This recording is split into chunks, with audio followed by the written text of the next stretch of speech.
Oversight Committee on the Automated Election System, JCOC AES. Good morning, ladies and gentlemen. On the part of the Senate, the public hearing of the Joint Congressional Oversight Committee on Automated Election System is hereby called to order. And I would like to acknowledge the members of the Senate panel. With me this morning is Senator Francis Tolentino. We would also like to welcome my co-chairperson, my counterpart in the House of Representatives, Representative Elpidio F. Barsaga Jr. Thank you, Madam Co-Chair. On behalf of the House of Representatives, the meeting of the Committee on Automated Elections is hereby called into order.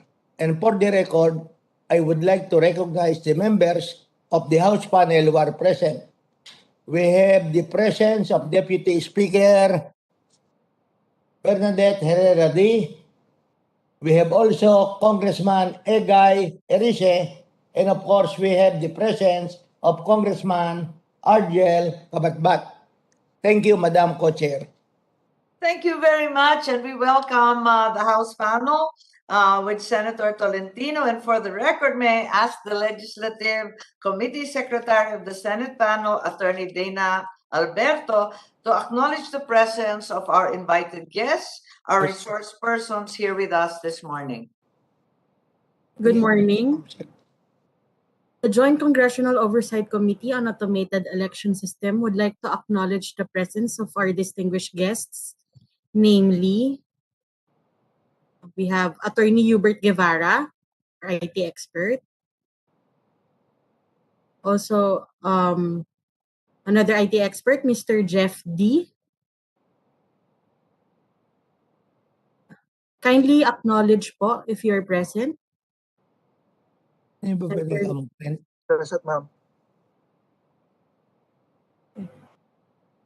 Attorney Hubert Guevara there. Andyan po yung video niya po, ma'am. Okay, yes, I see them. Okay. Mr. Jeff D.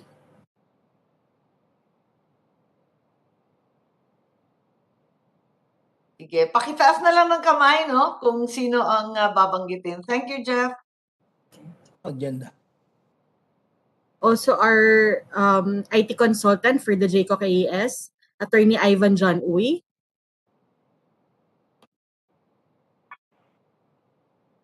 Attorney Uy.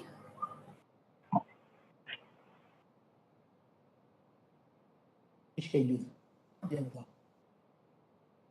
He's logged in po, ma'am, but we can't hear him po. Yeah, carry on. We need the Comelec first, siguro, so that we don't take up too much of their time.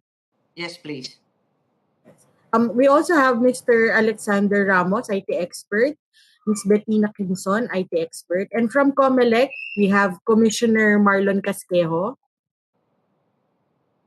Yes. Executive Director Bartolome J. Sino Cruz Jr., Deputy Executive Director Helen G. Aguila Flores, Director Esther I. Villaflor excuse me, Rojas, Director Jeannie V. Flororita, Director James B. Jimenez, Director Divina E. Blas Perez, Director Sonia Bea L. Lozada, Attorney Michelle Francis Paredes, and from CICC, we have Undersecretary Cesar O. Mancao II, Executive Director. We also have Director Mary Rose E. Magsaysay. Present. Engineer Norman N. Ancheta. Colonel Alan Vito S. Araw. Present, ma'am. Attorney Rexford Ramos. Present. From DepEd, we have Director Bram Abanil. From DICT, we have NAC Chairman and DICT Acting Secretary Emmanuel Ray Caintic. We have also Dr. William Emmanuel Yu, Dr. Arwin Serrano, Director Antonio Edward Padre,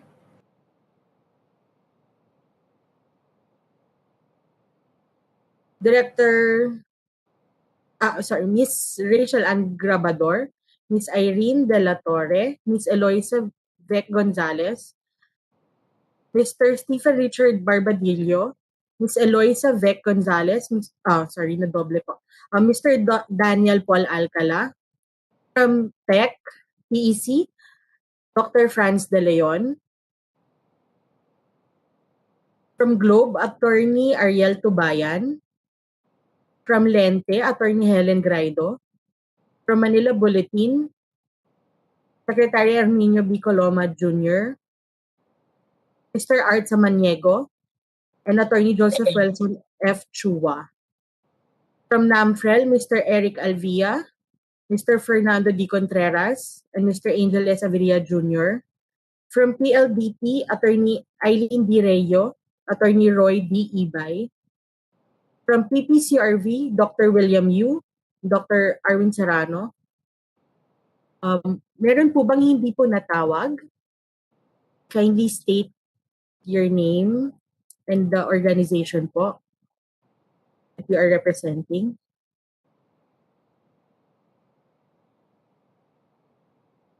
Okay. That will be all, ma'am.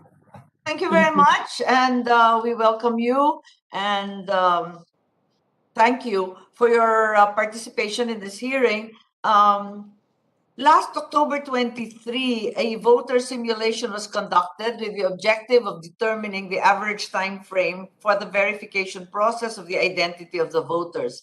Necessarily, we had to go through some of the health protocols required under the COVID-19 conditions.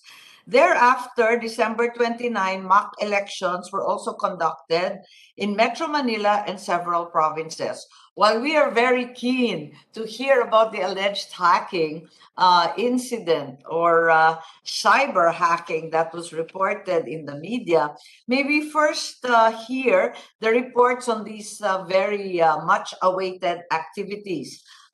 If you will note, we are also, as a committee, in receipt of very copious comments from both the NAMFREL, thank you very much, Eric, as well as the Lente. So, attorneys, we take cognizance of all this and we'll make certain that these are forwarded to the Comelec for action. So perhaps we should hear from the Comelec first with regards to voting simulation. Yes, good morning, Madam Chair, Co-Chair, Congressman Barsaga. Is my audio clear? Yes, very clear, thank you. Okay, thank you. Tama po, we have our voter simulation last October, and then we also have our mock elections last December 29.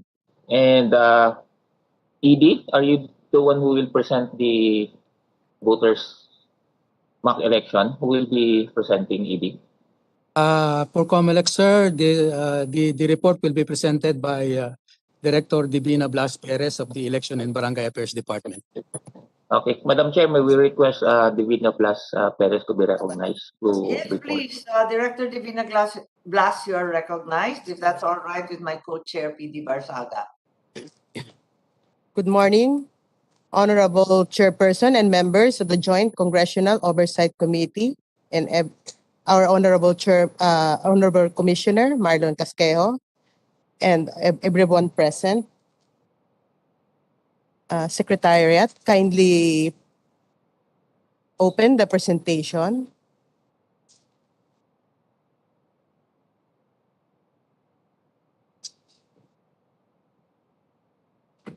Yes, Committee Secretary, I think we need to share a screen for their PowerPoint so that we can go quickly. Sharing is enabled po. Ay, ako? Nandito ba? Naka-store? Hindi, pinadala natin sa mga. Nako.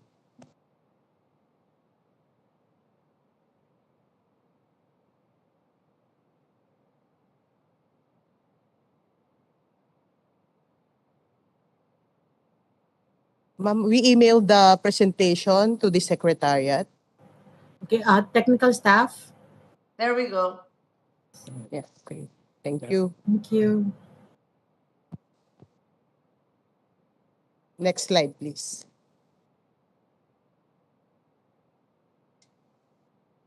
The mock elections was conducted in compliance with the requirement of Republic Act 9369 for the issuance of a certificate by the Technical Evaluation Committee certifying to an established international certification entity that the automated election system, including its hardware and software components, is operating properly, securely, and accurately. Next slide, please. The objectives of the simulation activities are as follows: to determine the average time frame in the verification process of the identity of the voters in the election day computerized voters list, to come up with a proposal aimed to streamline the process of verification for purposes of the May 9, 2022 national and local elections. Second, Perhaps we can speed up with this slide. I think everyone present is quite familiar with the yes, and objectives. next slide, please. Thank you. For the preparatory activities for the mock elections and simulation, we conducted a series of consultative meetings. We laid out the deployment plan. We briefed and trained the participating electoral boards and inspected the readiness of the voting centers. Next slide, please. During the briefing, we emphasized the importance of the health and safety protocols to be implemented, such as the wearing of face masks, the 1 meter physical distancing, the frequent disinfection of hands, the frequent disinfection of regularly touched surfaces, and the temperature checking. Next slide, please.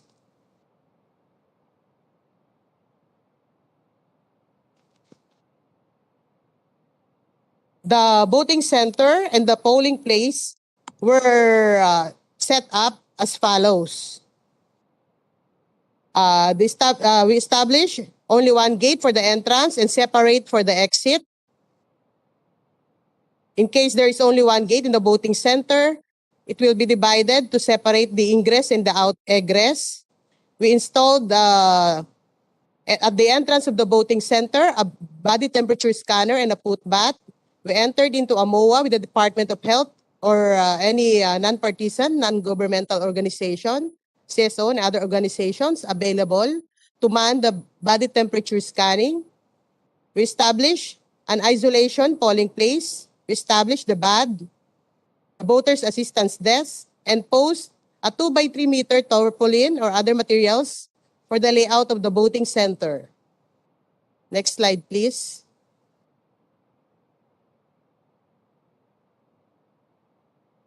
The participating areas for the mock elections are as follows. For the NCR, Pasay, 1st and 2nd districts, Taguig Pateros. For Isabela, Region 2, Cauayan City and Cordon. For Region 5, Albay, Legazpi City, Piodoran. For Region 6, Negros Oriental, Dumaguete City and Sambuanguita. For Region 8, Leyte, Province. Tacloban City, Baybay City, Palampon. For Region 11, Davao del Sur, Digos City and Sulok. And for the Bangsamoro Autonomous Region in Masni, Mindanao, in the province of Maguindanao, Cotabato City, Sharif Agwak, and Buluan. Next slide, please.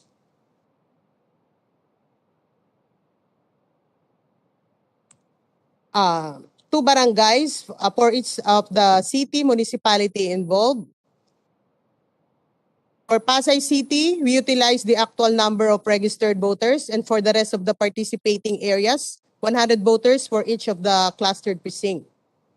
Voting time for Pasay City is from 7 o'clock in the morning until 5 o'clock in the afternoon, and for the rest of the areas, 7 o'clock in the morning until 12 noon. Next slide, please. This is the layout of the voting center for the mock elections. So it is obvious that there is a separate entrance and exit. And the health personnel was established at the entrance to get the body temperature, and isolation polling place was also established. The voters assistance desk And we employed DESO and COVID marshals. The emergency accessible polling place was also established at the ground floors. And there are the polling places utilized for the mock elections. Next slide, please.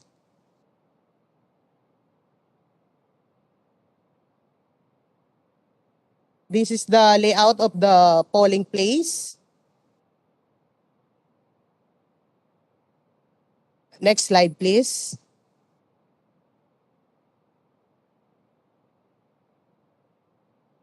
These are the technical issues encountered during the mock elections. There were rejected ballots, and we found out that the voter accidentally wrote on the barcode of the official ballot, and there were smudges on the ballot caused by the marking pen. But this is only isolated cases. There were also paper jam because of the non-alignment of the vote counting machine and the ballot box, and it was resolved. There were misread ballots, and it was remedied by feeding the ballot in 4 different orientation.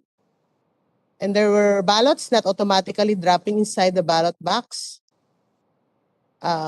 We observed that there are ballots which were moist due to inclement weather. So the electoral boards fan it in order for the official ballot for the mock ballot to dry up. For the CCS, the printout of hash code.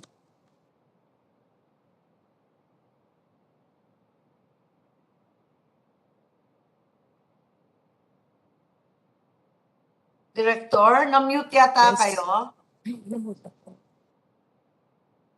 Printout of the hash codes at the footer was slashed.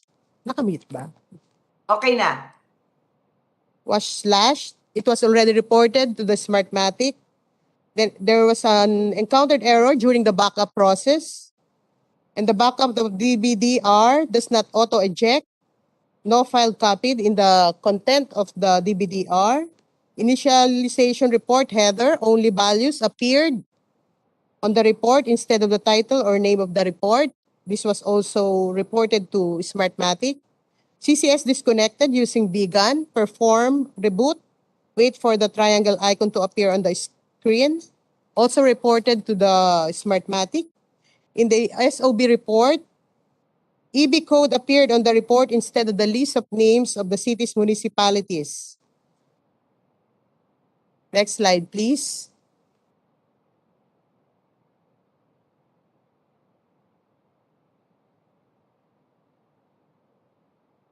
All the minor glitches encountered during the mock elections were properly resolved.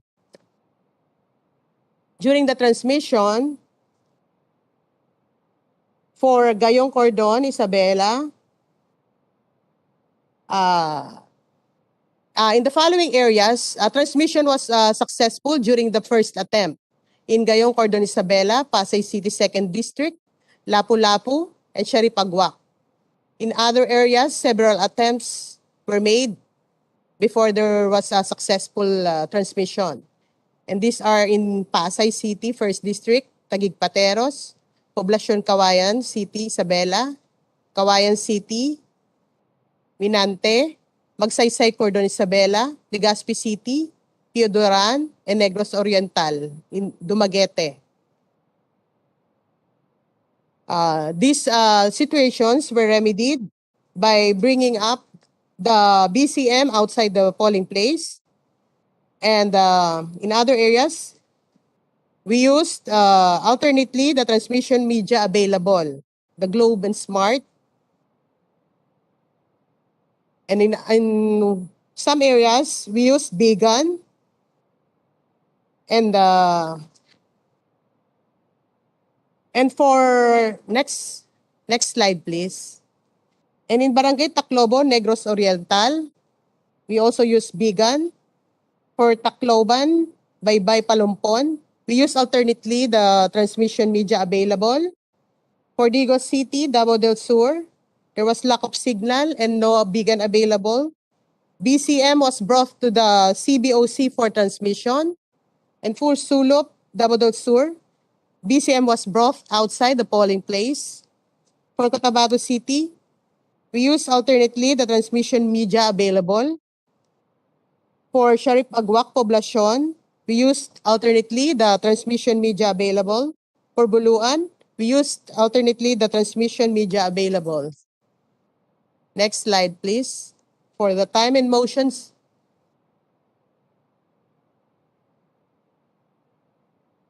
Step 1 is the process of ascertaining the precinct number, sequence number, and direction of the polling place. The voter will then proceed inside for step 2 to find their name in the PCBL. Second is to verify the voter's name in the EDCBL for the per clerk. And third step for the step 2 is issuance of the official ballot by the chairperson.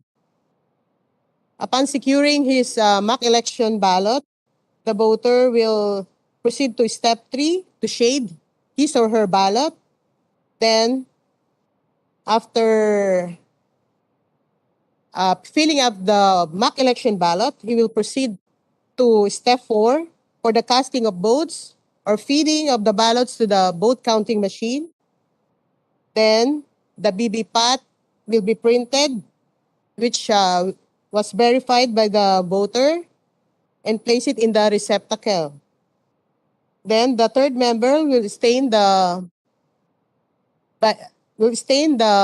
fingernail of the voter with the indelible ink, and the voter leaves passing through a separate exit.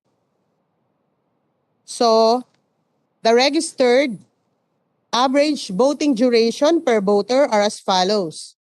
For Pasay City First District, for the entire process of step 1 up to step 4, the average voting time was registered at 6 minutes and 55 seconds.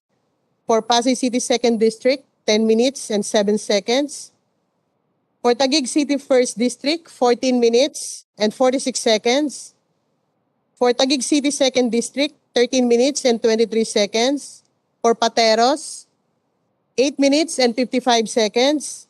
For Isabela, 10 minutes and 5 seconds. For Albay, 13 minutes and 11 seconds. Negros Oriental, 12 minutes and 30 seconds. For Leyte, 10 minutes and 7 seconds. Davao del Sur, 8 minutes and 14 seconds. Maguindanao, 10 minutes and 20 seconds. The general average was 10 minutes and 47 seconds per voter. Next slide, please.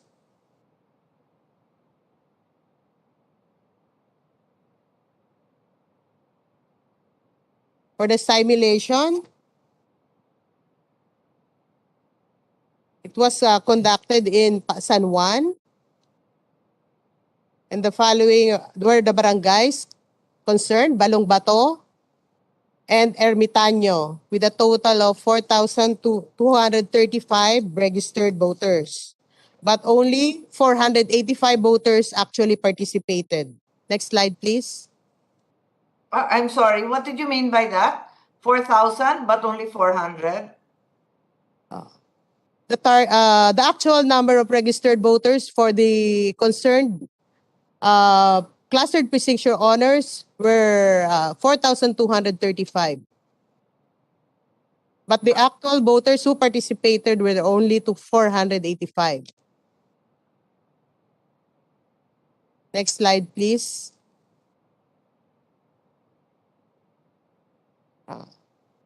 This is the layout of the voting center. Almost the same with that of the mock elections. Next slide, please.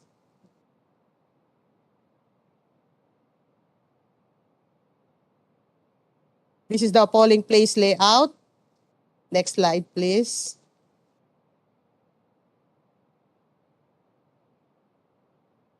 So these are the observations during the after the simulation activity. For the BAD, Voters Assistance Desk, this is the most crowded step during the simulation. Workflow is a little bit problematic without the laptops. Easier to search for name if the voter has an ID to check for correctness of spelling. Giving the sequence number to the voter is good. No assurance that the bad volunteers will show up. As new senior citizen voter went up the 4th floor because the bad failed to ask if she or he intends to vote in the emergency accessible polling place. Some voters did not go through the voter assistance desk, either because they know their precinct number already or because the bad had no signage. But all these matters were already addressed during the mock elections. There were enough signages. Yes, Director. Maybe at this juncture, we can invite the rest of the body, our congressmen, my co-chair, PD, and Senator Tolentino to interject because there are similar recommendations made by both NAMFREL and LENTE. And I'm very pleased to see that Comelec acknowledges the shortcomings, for example, of the early dissemination of voter information. Sana nga mas maaga at saka yung doon sa VAD na may level of crowding na napansin ng ating mga NGOs and other observers. So if any of our participants would like to add or interject, please feel free to do so at this juncture. So Director, please, you can proceed. Your recommendations are similar to our NGOs. To release the information much earlier, hindi po ba? Are the summary of our recommendations. The voter information sheet should be released early together with the voting center layout to orient the voter where his or her voting precinct is located. Instead of volunteers, the voters' assistant desk shall be manned by personnel who will be paid honoraria. Voters be requested to bring their ID for spelling of name. More support staff or personnel for the voters' assistance desk. One to be assigned to get the name of the voter, another to search for it, and another one who will write the precinct, sequence, floor, and room number. For the BAD personnel, voters' assistance desk personnel should be oriented on the process of the emergency accessible polling place. And if the voter already knows his or her precinct number, voter should go directly to his or her polling precinct. Next slide, please. 71 voters availed of the EAP. This is 14.5% of the total actually voted. So our recommendation is for more support staff in proportion to the number of voters. A voter went up to the 4th floor to vote because the BAD failed to. EAP should be given a bigger space. What if the voter came with an assistor? What if the assistor is a voter? Can the assistor vote in the EAP? Yeah. Get explanation of the process flow during the training. And EAP banner not visible. There should be EAP signages should be more visible. Enough tables for support staff within EAP. Voters complained because the EAP is hot. 2 of 71 actually voted for EAP were returned to the wrong precinct because of incorrectly labeled envelopes. So envelopes for the EAPs should be labeled with the correct precinct number where the ballot came from. These are issues, PCBL or EDCBL for the EAP, how to verify the identity, who will verify the identity of the voter, the support staff, who has no access to the EDCBL, or the electoral board who has seen the voter. Assistors should observe the health Director, protocols. unfortunately, I'd just like to inform the body, unfortunately, the Early Voting Act, the Early Voting expanded amendments have not been passed into law. Nevertheless, we are hopeful that the rulemaking power of Comelec will be able to address these problems of the EAP because as we see, it is an increasingly popular option for many of our senior citizens, our pregnant, and other PWDs who have great difficulty in voting. Sige po. Yes, Your Honor. We are now drafting our resolution on the voting in IAP. For the signage, no signage for VAD. Next slide, please.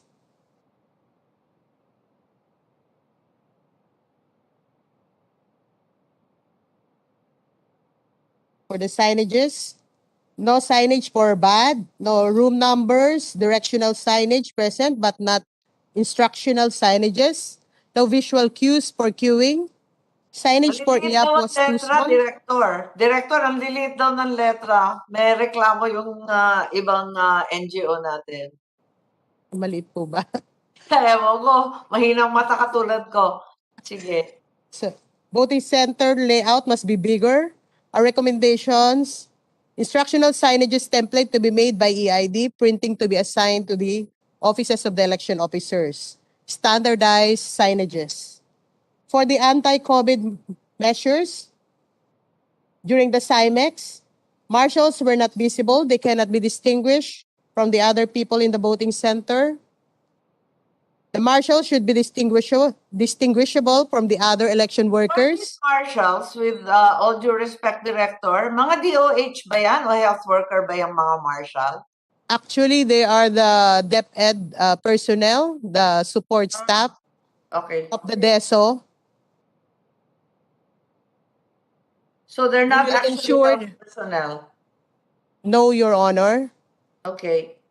They are support staff of the DESO, DepEd personnel, who will ensure the implementation of the anti-COVID measures in the voting center.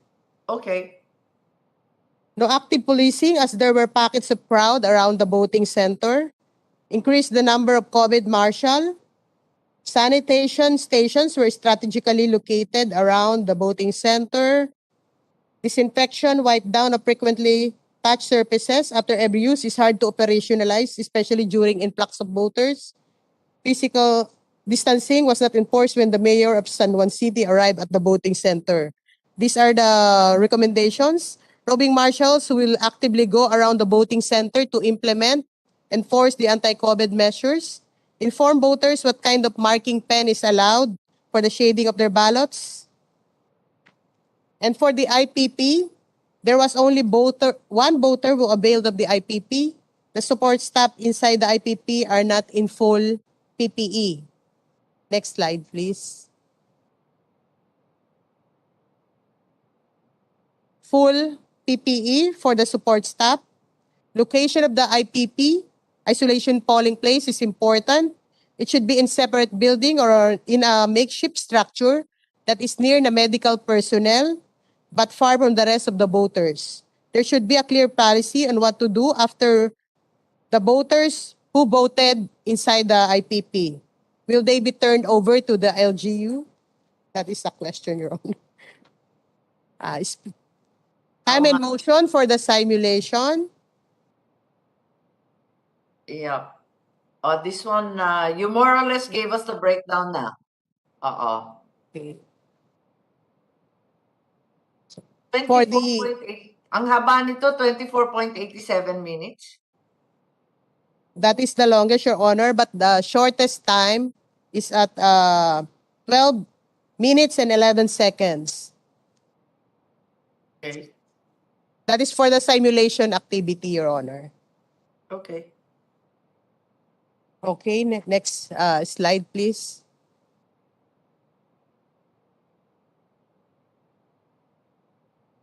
Sige na. Continue. Okay, next slide, please.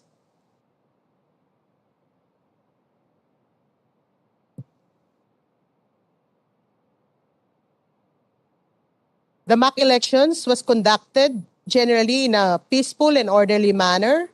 There were no untoward incident noted. The presence of the PNP and AFP personnel are notable.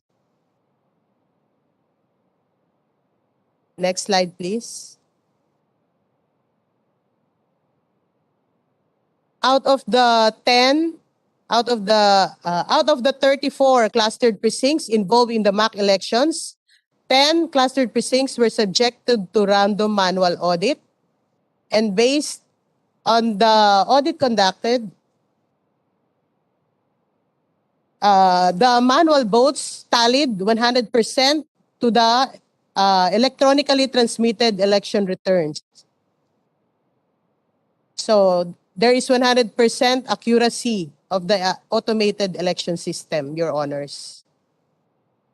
Okay, thank you. I believe that's the last slide. Is that correct? Yes, thank you and stay safe, everyone.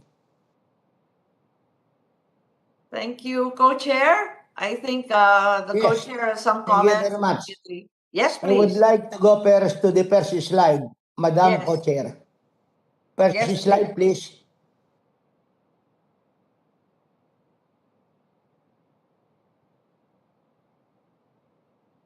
Tech staff, support staff, please, Slide. first slide.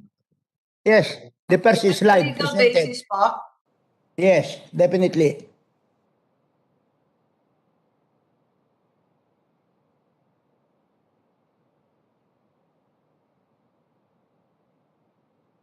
No, about the results, the problems encountered, Yeah. technical problems.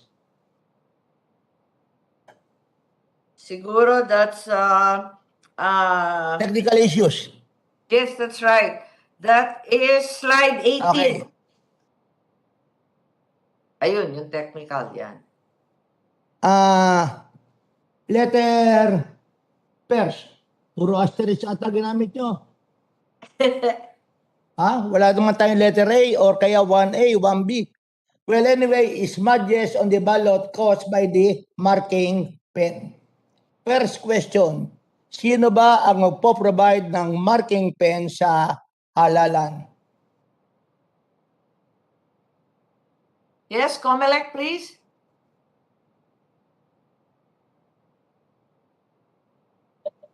Madam Chair, allow me to answer. Yes. Commissioner Casquejo.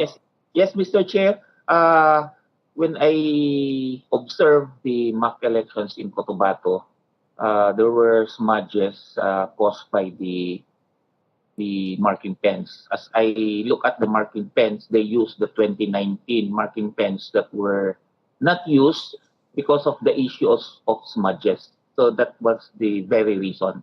So we were not able to use the new marking pens that will be provided by the official ballots. And that is why after the mock elections, we also tried to correct it by examining the new marking pens that could be provided, and it does not cause the smudges. Okay, So, we'll find out later.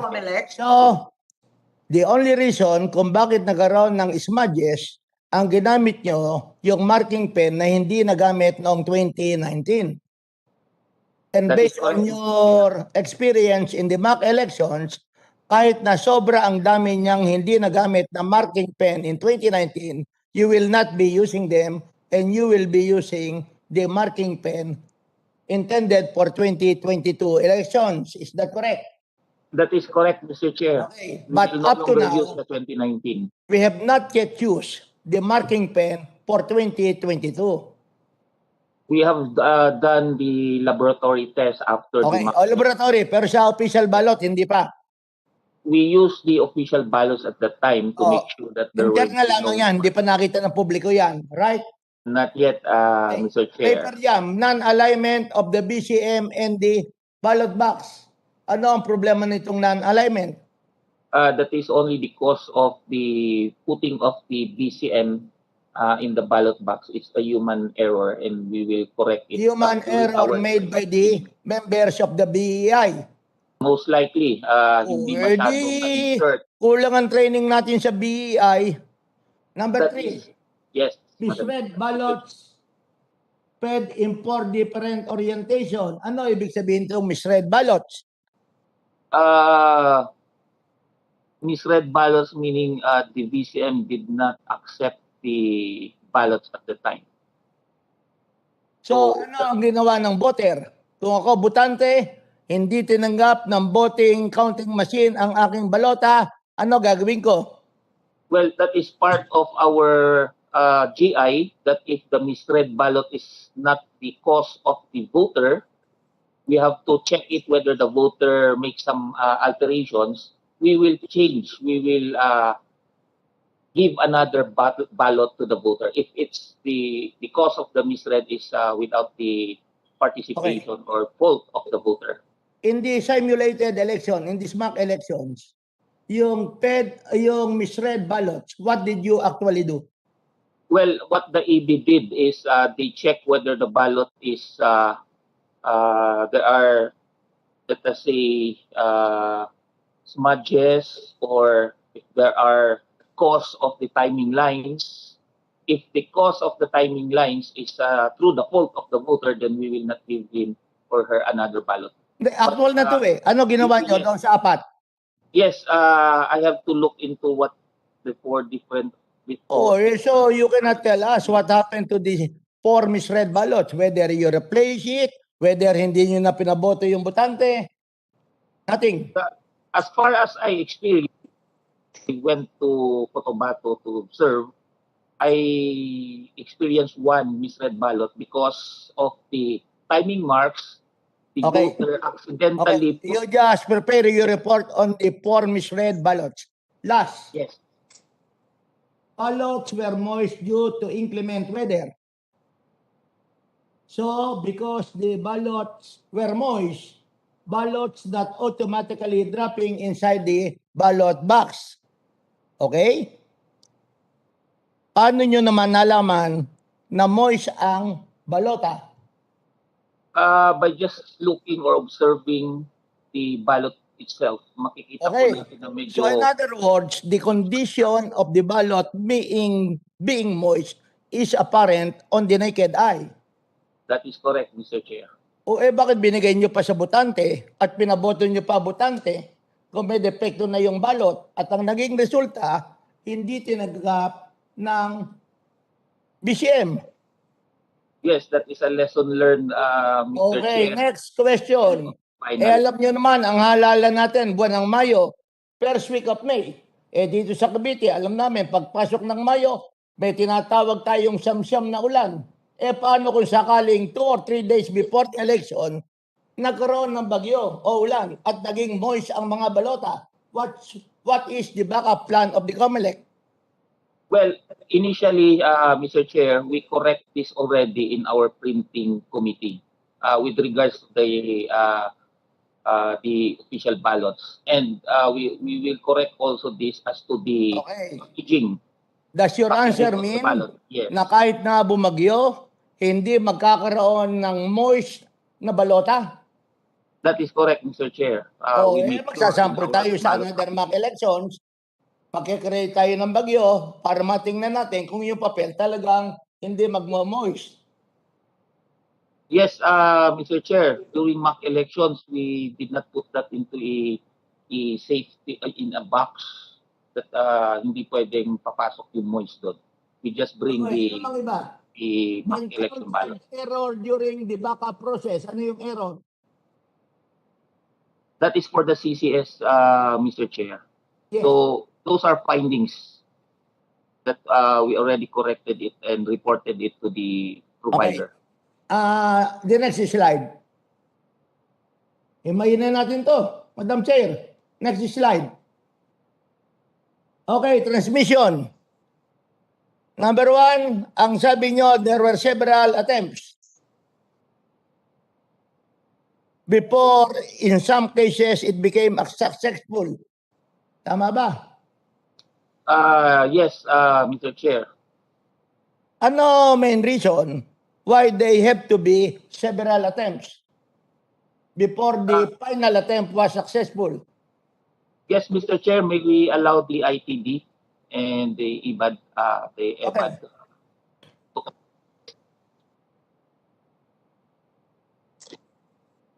Director Blas or Director Jeannie. Good afternoon, Your Honors.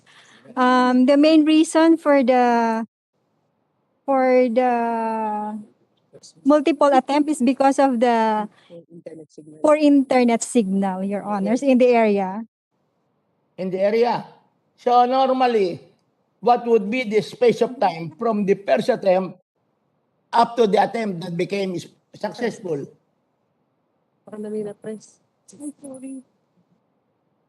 I'm sorry, Your Honor, we did not hear the question. Oh, ang interval of time from the first attempt up to the attempt that became successful.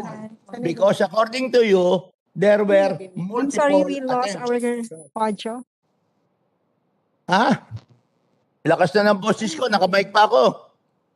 Tanong, ang sabi nyo, there were multiple attempts cases. Ang tanong ko, doon sa multiple attempts, ano ang interval of time from the first attempt up to the successful attempt?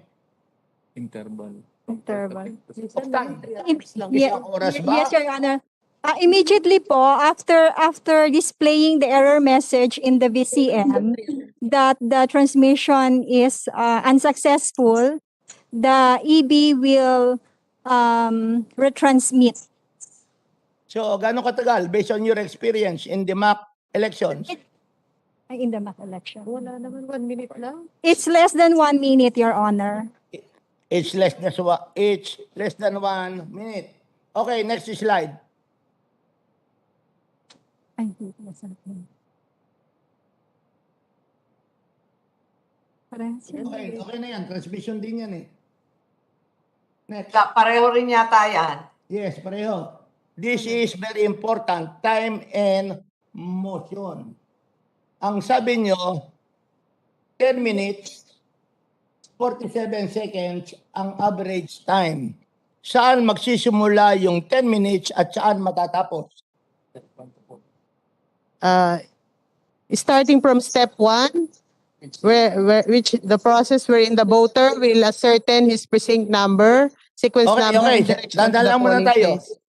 When the porter ascertain his present number, yon nasa labas. Yes, Your Honor. The voter's assistance desk. Okay, nasa labas ngayon. So Yes, kung Your Honor. darating ako, hahanapin ko kung nasaan ang aking number, that will the time that yung 10 minutes, 47 seconds will start. Yes, Your Honor. At saan matatapos? Sa paghuhulog na ng balota. Yes, Your Honor. Until he casts his vote. Okay, dito sa inyong mock elections, na ang average ay 10:47, ganong karami ang pinakamaraming botante na bumoto? Gano'ng karami? Tawagin niyo. O katulad ng Pasay, sabi nyo Pasay is Or- from 7 to 5. Ilang botante? 100. 100. That is for the rest of the areas. But for Pasay, we utilize the actual number of voters. Okay, next question. Based on our discussions, the number of voters per cluster precinct is approximately 1,000, the maximum. Tama ba? Yes, Your Honor. 800 only. O 800. Sa time Not to and exceed. motion nyo, that on the average it will take 10 minutes and 47 seconds. Sa tingin nyo ba, yung 700 halimbawa ay makakaboto Ang oras pa tayo. sa araw ng halalan? Yes, Your Honor. Oy, yes. Yes, pero nagbago kayo ng oras 7 Kasi- a.m. hanggang 12 yung iba. Yes, Your Honor. 7 hanggang 5 yung iba. Alin ang itatakda natin para sa halalan? 6 o'clock in the morning until 7 o'clock in the evening, Your Honors.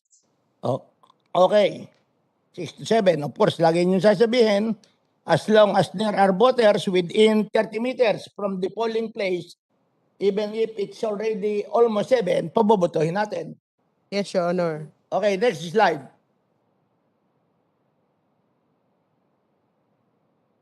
Examination. Ano to? Number of? Okay na yan. Napag-usapan natin registered voters. Ay, okay na yan. Layout, okay na rin yan. Itong layout nyo, ano ang average square meter area ng bawat classroom? 30. Ano nga ba? O, tama kasi may request kayo dito na dapat malalaki yung lugar. Kasi yung iba yata masikip sa probinsya. Yes, Your Honor. At least, ano po, mga 30 30 square meters. O hindi, 50. wala nang 30 square meters. Standard ba, I 50. think it's 52 or 64. Yeah, sobrang liit ng 30 to 50. For those Pero ang classrooms sinasabi ko- with 30 square meters, they will have separate holding area. Okay, okay na yan. Saka na lang natin balikan yan. Mr. Chair, may I interject? Yes. Yes, please. Kasi dito sa sa kanilang layout, yung BAD service only during the mock election, ang sinaserve lang nila is one precinct, one clustered precinct. However, during the actual election, there will be multiple clustered precincts. Like, for example, there are voting centers na 50. Gaano karami yung BAD na BAD desk? Kasi doon sa mock election nyo, lumalabas niyan yung one BAD for one precinct, clustered precinct. Pero kapag marami na multiple clustered precincts, then mas mahahaba yung pila diyan sa BAD na yan. So how will you address that? So it will take more time from BAD to the voting precinct, di ba? Kasi kung multiple precinct ang sineserve niyang ng voting assistance desk na yan, it will take more time. As presented earlier, Your Honors, we will address the issue by early issuance to the voters of the voter information sheet so that they will be informed earlier on their precinct assignment. When will you inform them? To the voter information sheet, Your Honors. When Pero- will you give it to them? Continue. Congress. Kailan niyo ibibigay yung Kailan niyo ibibigay yung Ano ba ang voting target natin kasi dun? they will only know their precinct assignment through the voters assistance desk. Wala namang ibang pagkukunan niyan. Meeting lang ako mo sa Comelec. MD1 presiding. Hindi niyo naman ibabahay-bahay yung kanilang precinct allocation. So paano naturally lahat sila magre-rely sa voters assistance desk for their precinct number. So paano? Kasi diyan sa diyan sa inyong mock election, one BAD for one clustered precinct. Pero in reality, they will be serving multiple precincts. So it will take time for a voter to transact with the voters assistance desk kung marami na talaga. So yan yung tingin ko, magtatagal ang pila dyan sa voters assistance desk kung isa lang yan o sa mock election nyo, isa lang eh. So I'm not sure kung one-to-one yung voters assistance desk nyo. Pero during the past, hindi ganyan. Marami. They are serving multiple clustered precincts. So mahaba yung pila dyan. The regional bids and awards committees of the Comelec are now in the process of procuring the voter information sheet to ensure that the same will be delivered before elections. If I may, Director, the Lente as well as PPCRV and NAMFREL and other observers have said that precinct information really must be provided to voters prior to election day. Kasi yung mga voter information sheets, hindi umaabot on time. Hindi ba pwedeng i-online precinct finder na i-launch ka agad-agad? I-online precinct finder na tayo para hindi na magtagal dyan. Ikalawa yung VAD, dapat maliwanag, hindi naman mandatory step yan eh. Kailangan lang yung VAD para sa voters who actually need assistance. So kung hindi naman nila kailangan ng assistance, dumire-diretso, kailangan maliwanag din yun, as well as the AAP. Kasi doon rin nagtatagal apparently eh. Nakatambay lahat doon, hindi malaman kung saan pupunta. So I think these are the things that need to be clarified. And if there's advance of information that can be provided online or through the barangay or posted early in the precinct site, mababasa na nila yan ahead of time. Yun lang. Yes, Well, Your Honor. Madam Chair, in reality, in a voting center, actually walang layout ng Comelec na inilalagay. So ang nangyayari yan, word of mouth. O saan kami? Saan kami? Dito kami boboto. Doon kayo sa third floor, doon kayo sa fourth floor. Pero wala talaga na ano. Maybe merong may voting information sheet na binibigay, pinapadala, pero nakalagay lang you will be voting in precinct number ganito. Pero wala namang wala namang layout doon. Wala namang layout kung saan sila pupunta. So kung wala kayong layout doon sa voting center, 50 precincts, magkakagulo. Kaya nga yung pati health protocols nyo, hindi nyo na-simulate. Na-simulate nyo sa precinct, pero hindi nyo na-simulate sa voting center. Sa mga public, di ba? Permission to answer, Your Honor. Yes. For the voter information sheet, the same will be delivered 1 month before election day, Your Honor. And for the purpose of informing the voters of their precinct number per calendar of activities, the postings shall be not later than February 8, but we extended it until March 29, Your Honors, per the latest resolution of the Honorable Commission and Bank. Okay. Where will they be found, Director? I'm sorry, the precinct Madam Chair. assignments. Madam Chair, if I may interject. Yes. I'd like to add what please. Director Divine is stating a while ago. Okay, we really admit that talagang may problema yung ating parang in the voting center. Tama po si Congressman Erice in actual, talagang is a word of mouth na doon ka boboto. So that is why we really include that in our general instructions, that it will be the obligation of the DESO, the DepEd supervising official in the voting center to provide a layout of their voting layout of the clustered precincts so that the voter can go directly even without going to the van. As our resolution, it is not a mandatory that every voter must go to the van. It's a voluntary. Kasi kapag alam mo na yung cluster precinct mo, alam mo na kung saan ka pupunta, you don't need to pass through the voters assistance desk. So, ang naging issue lang namin dito is about the budget because we cannot pass the budget to the DepEd. Meron din silang mga sarili budget, then we are looking for that budget for the posters, for that voting layout. Anyway, we only have around 37,208 voting centers. We can allocate budget for that with the additional amount given by the Congress for this 2022. We can allocate budgets. As to the voters assistance desk, I think we really need to add additional voting assistance desk kasi tama nga po si Congressman Erice, baka doon hahaba yung pila natin doon sa VAD. Maraming hindi alam kung saan sila pupunta. So maybe we can put that by barangay voters assistance desk. And we also have already a initial or a MOA that needs to be signed and data sharing agreement with the PPCRV. They are creating an application that they can deploy it to all their volunteers. So even outside the voters assistance desk, it can pwede na nilang i-assist yung mga butante kung saan because they are creating an app. So we are thankful for the PPCRV for doing that. Ang kulang na lang namin is yung aming data sharing agreement para hindi naman tayo mag-violate ng data privacy law regarding that one.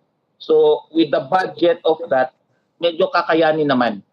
Pwede naman siyang hanapan kasi nagbigay naman ng additional yung ating Congress ng budget regarding that one for 2022.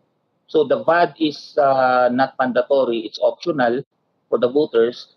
And with regards also to the voters information sheet, last year pa po, this is the first time na last year nagkaroon na po ng parang bidding yung ating regional offices. So we will make sure na we will comply with the law that number of days matatanggap na po yung ating voters information sheet. And then iba na po yung format ng ating voters information sheet. So aayusin po natin because we really need this one because of the pandemic. Hindi po pwedeng aasa lang tayo sa voters assistance desk. Dapat meron din silang voters information sheet na kapag pasok nila doon, alam na nila kung saan sila pupunta. Thank you very much, Commissioner Casquejo. My co-chair is recognized, Congressman Regarding the Barsaga. voters information sheet, ano ba ang inyong naiisip na method kung paano ipaparating sa mga botante ang kanilang information where they would be voting? Sabi nga ni Senator Amy, baka pwede online. Aside from online, ano pa? Online. Is Yes. that feasible insofar as the Comelec is concerned? We will also looking into that option, Mr. Chair, yung online yung What are the other papadala options, natin. Commissioner? Yes. And the very first option is talaga matanggap nila yung hard copy. Hard copy, bibigay niyo yung 60 million na botante sa buong Pilipinas. Yes, we have budget for that. Paano nyo ipararating sa bawat botante? Elpidio Barsaga, ito ang iyong present number situated at Santa Cruz Elementary School. Yes po, yung ating mga election officers, they will be hiring individuals to distribute per barangay. Commissioner, with all due respect, pinapa-abolish na nga ng previous chairman itong committee to, itong voters information sheet, kasi hindi natatanggap. Karamihan, talagang walang natatanggap eh. Tama po, Madam Chair, even I, the official of the Comelec, wala akong natatanggap. So that is why I will make sure under my watch in 2019, parang nagka-problema din tayo sa voters information sheet. That is why with those lesson learned, pinaaga po namin yung aming bidding process. Last year, meron na po, may nanalo na, and then they are start printing kasi meron tayong face ballot. And I think they will start distributing by end of February, Okay. March. in April. Commissioner, just for the record, kailan namin maasahan na ang mga botante ay matatanggap ang voters information sheet? Sana po by April, andyan na lahat. We will start. Paanong sana? Paano kung hindi natuloy ng sana? I cannot make promises, but according to our Kasi you have the TOR, funds, you have the bidding, you have the money, sabi nyo kaya nyo i-deliver. Kung i-deliver nyo naman, photobilis. Pagkatapos ang delivery ay hindi pa efficient at hindi nakakarating sa botante, di may problema na naman tayo sa araw ng halalan. Oo nga eh. Commissioner, can you get in touch with the PhilPost? Magtulungan na lang tayo dyan para makapag-promise naman kayo ng tamang date. Hindi na po, Chairman, Madam Chair. Senator Raimi, pag umasa tayo sa PhilPost, sa bagal ng delivery ng ating mails, baka tapos na ang mga protesta, hindi pa natatanggap ng ating mga kababayan.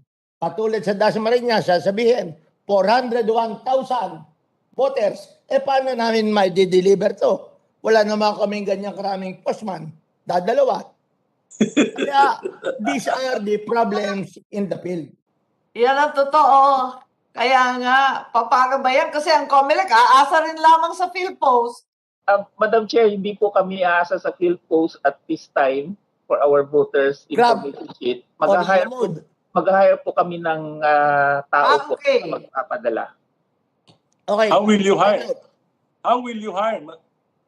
I think yung aming basis, Mr. Chair, Madam Chair, is for every 5,000 na ipapadala, isang tao po ang i-hire namin. And that will be for 1 month. I think for 1 month, kaya na siguro niya 5,000?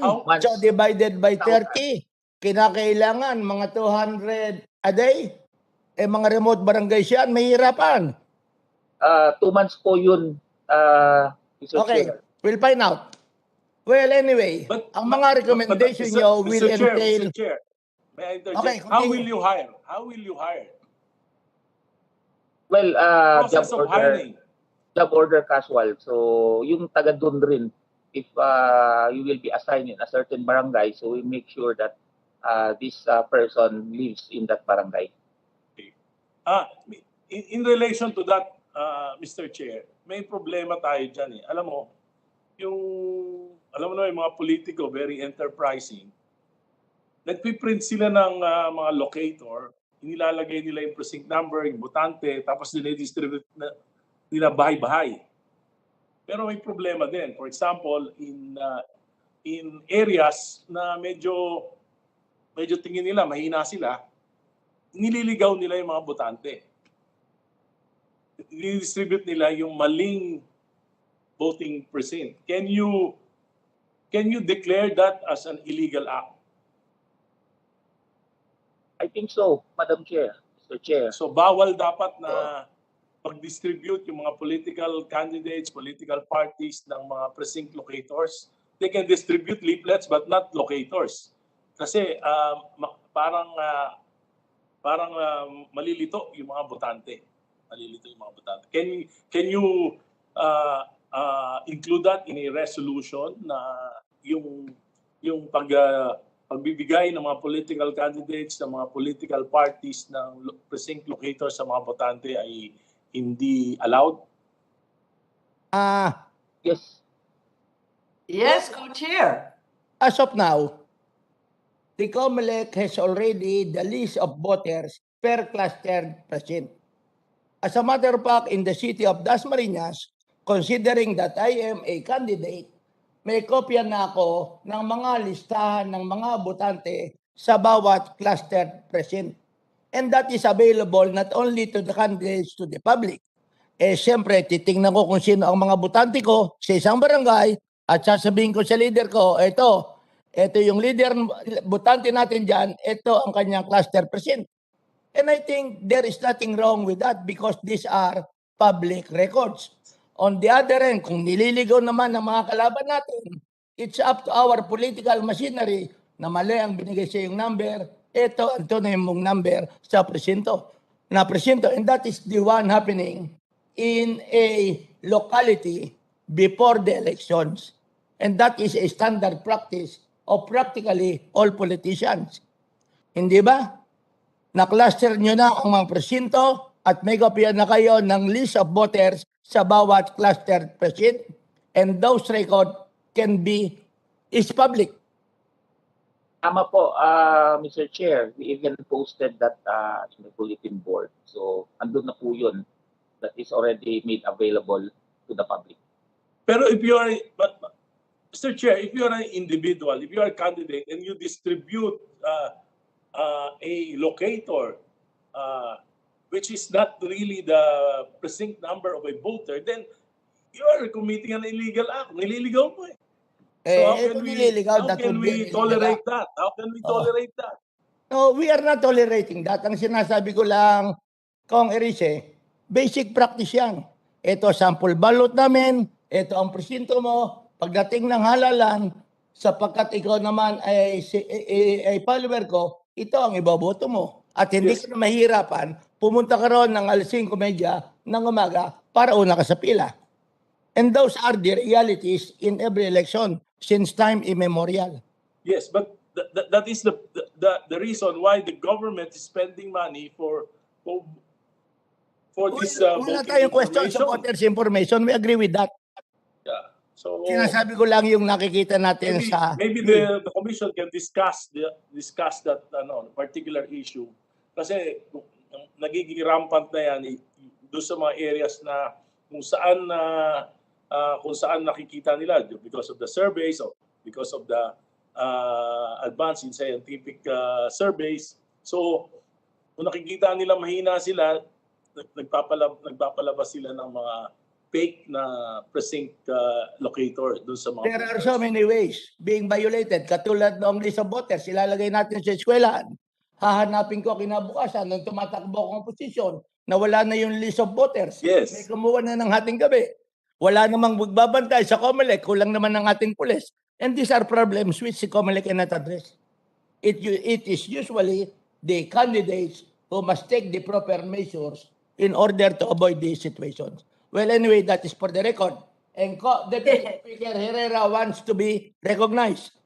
Yes, Congresswoman, please.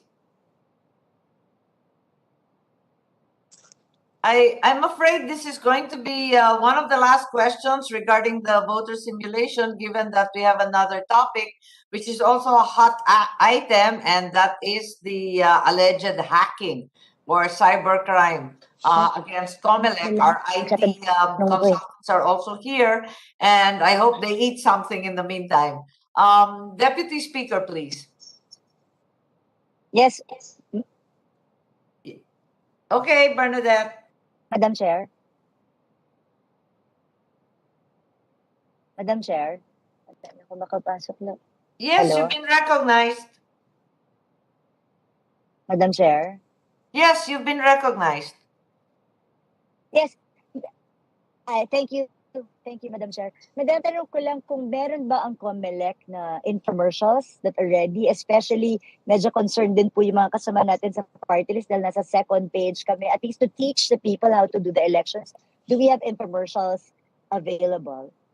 Nag-set aside tayo ng budget for it? Yes, Comelec, please, can you reply? May we request Director James, the EID Director, to please respond. Mr. Chair, yes, we do have a budget for infomercials that we will use to distribute to teach people how to vote and how to negotiate the voting day at our precincts. Okay, so marami naman pong infomercials tayong ilalabas through you, Madam Chair. Madam Chair, meron naman po tayo. I would not say na marami, but enough to actually inform the public. No, maybe I should clarify. We have a set of infomercials, but yes, we will distribute them massively, ma'am. Yes, that does answer your question. Deputy Speaker, please.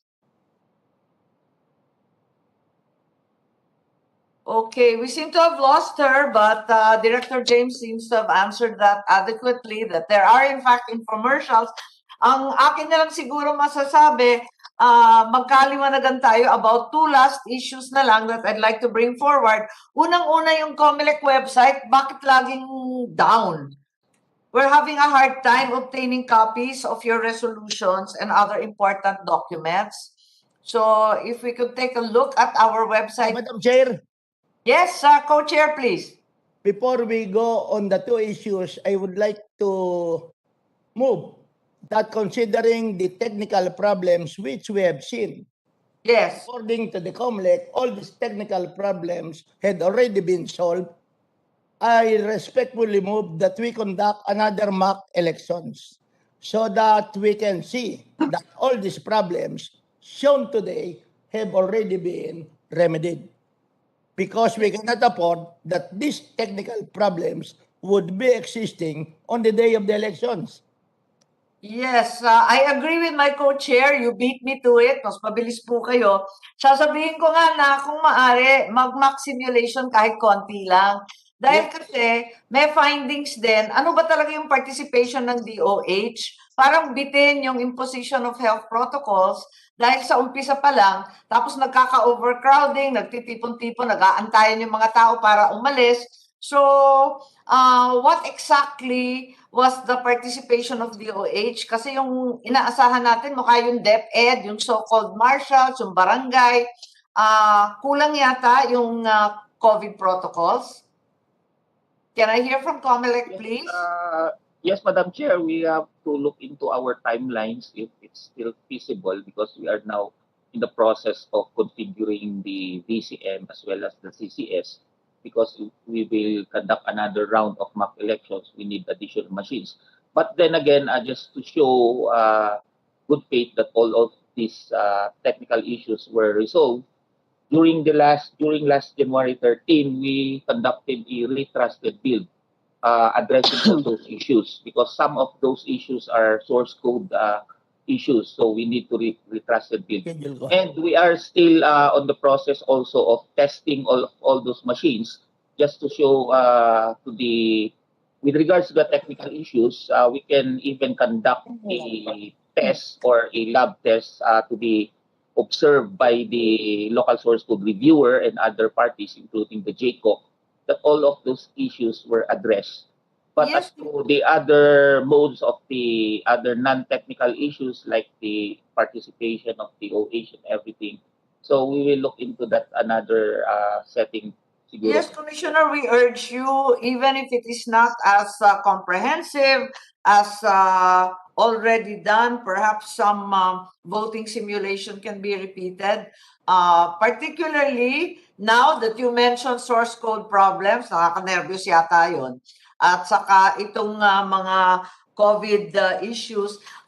One last question that has to do with this is that you had a resolution earlier in November regarding the political meetings and rallies online. Medyo nalilito yung ating mga kandidato kung paano isasagawa ito, no? Dahil may disclosure, pagkatapos may sinasabi na official social media channel lamang ng Comelec at may live stream. Tapos, kinakailangan mag-record at isubmit sa Comelec ang bawat e-rally. Paano ba ginagawa to? Kasi parang nalilito kami rito. Well, Madam Chair, may we request Director James again to be recognized and answer the question. All right, Director James. Yes, thank you, Madam Chair. Thank you very much, Commissioner Casquejo. Madam Chair, I think you're referring to the e-rally channel that the Comelec has launched. It's a channel where candidates can stream their e-rallies, no? Ibig sabihin, pwede po sila magpakita dyan ng kani-kanilang mga rally using their live streaming Are we capability. saying that this is an exclusive channel? Hindi sila pwede mag-live stream ng sarili nila? Hindi po, hindi po.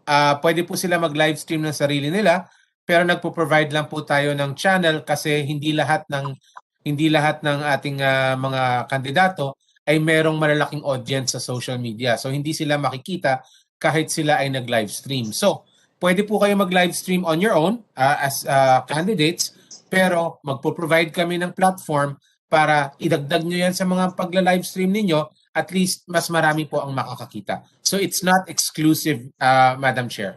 Well, it's not exclusive.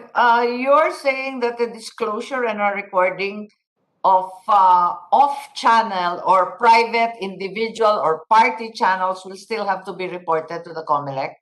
Paano ba i-implement yun? No, Madam Chair. Basically, what we're saying is that we're asking candidates to inform us about the official channels that they're going to use for monitoring purposes. We are not requiring them to report their e-rallies.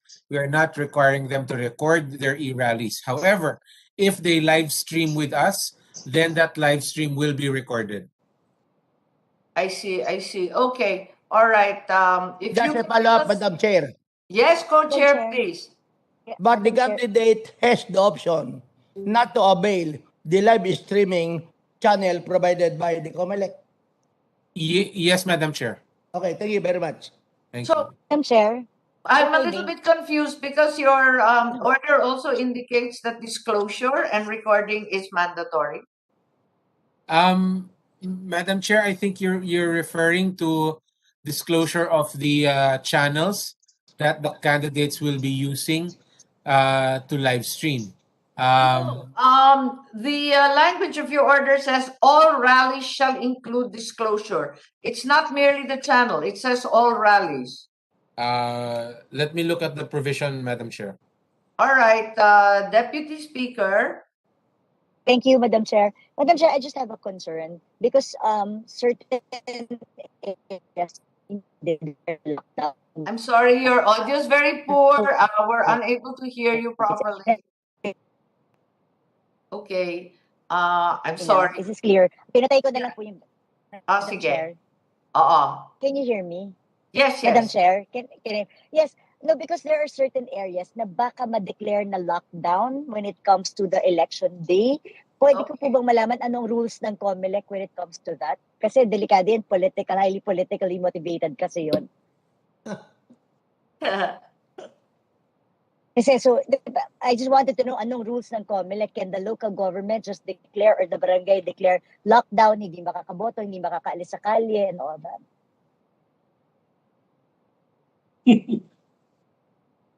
Comelec, please.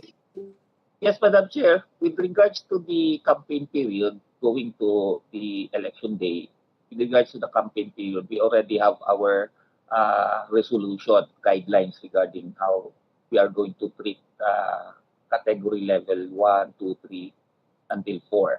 As to the election proper, we make sure that there will be no lockdown at that time.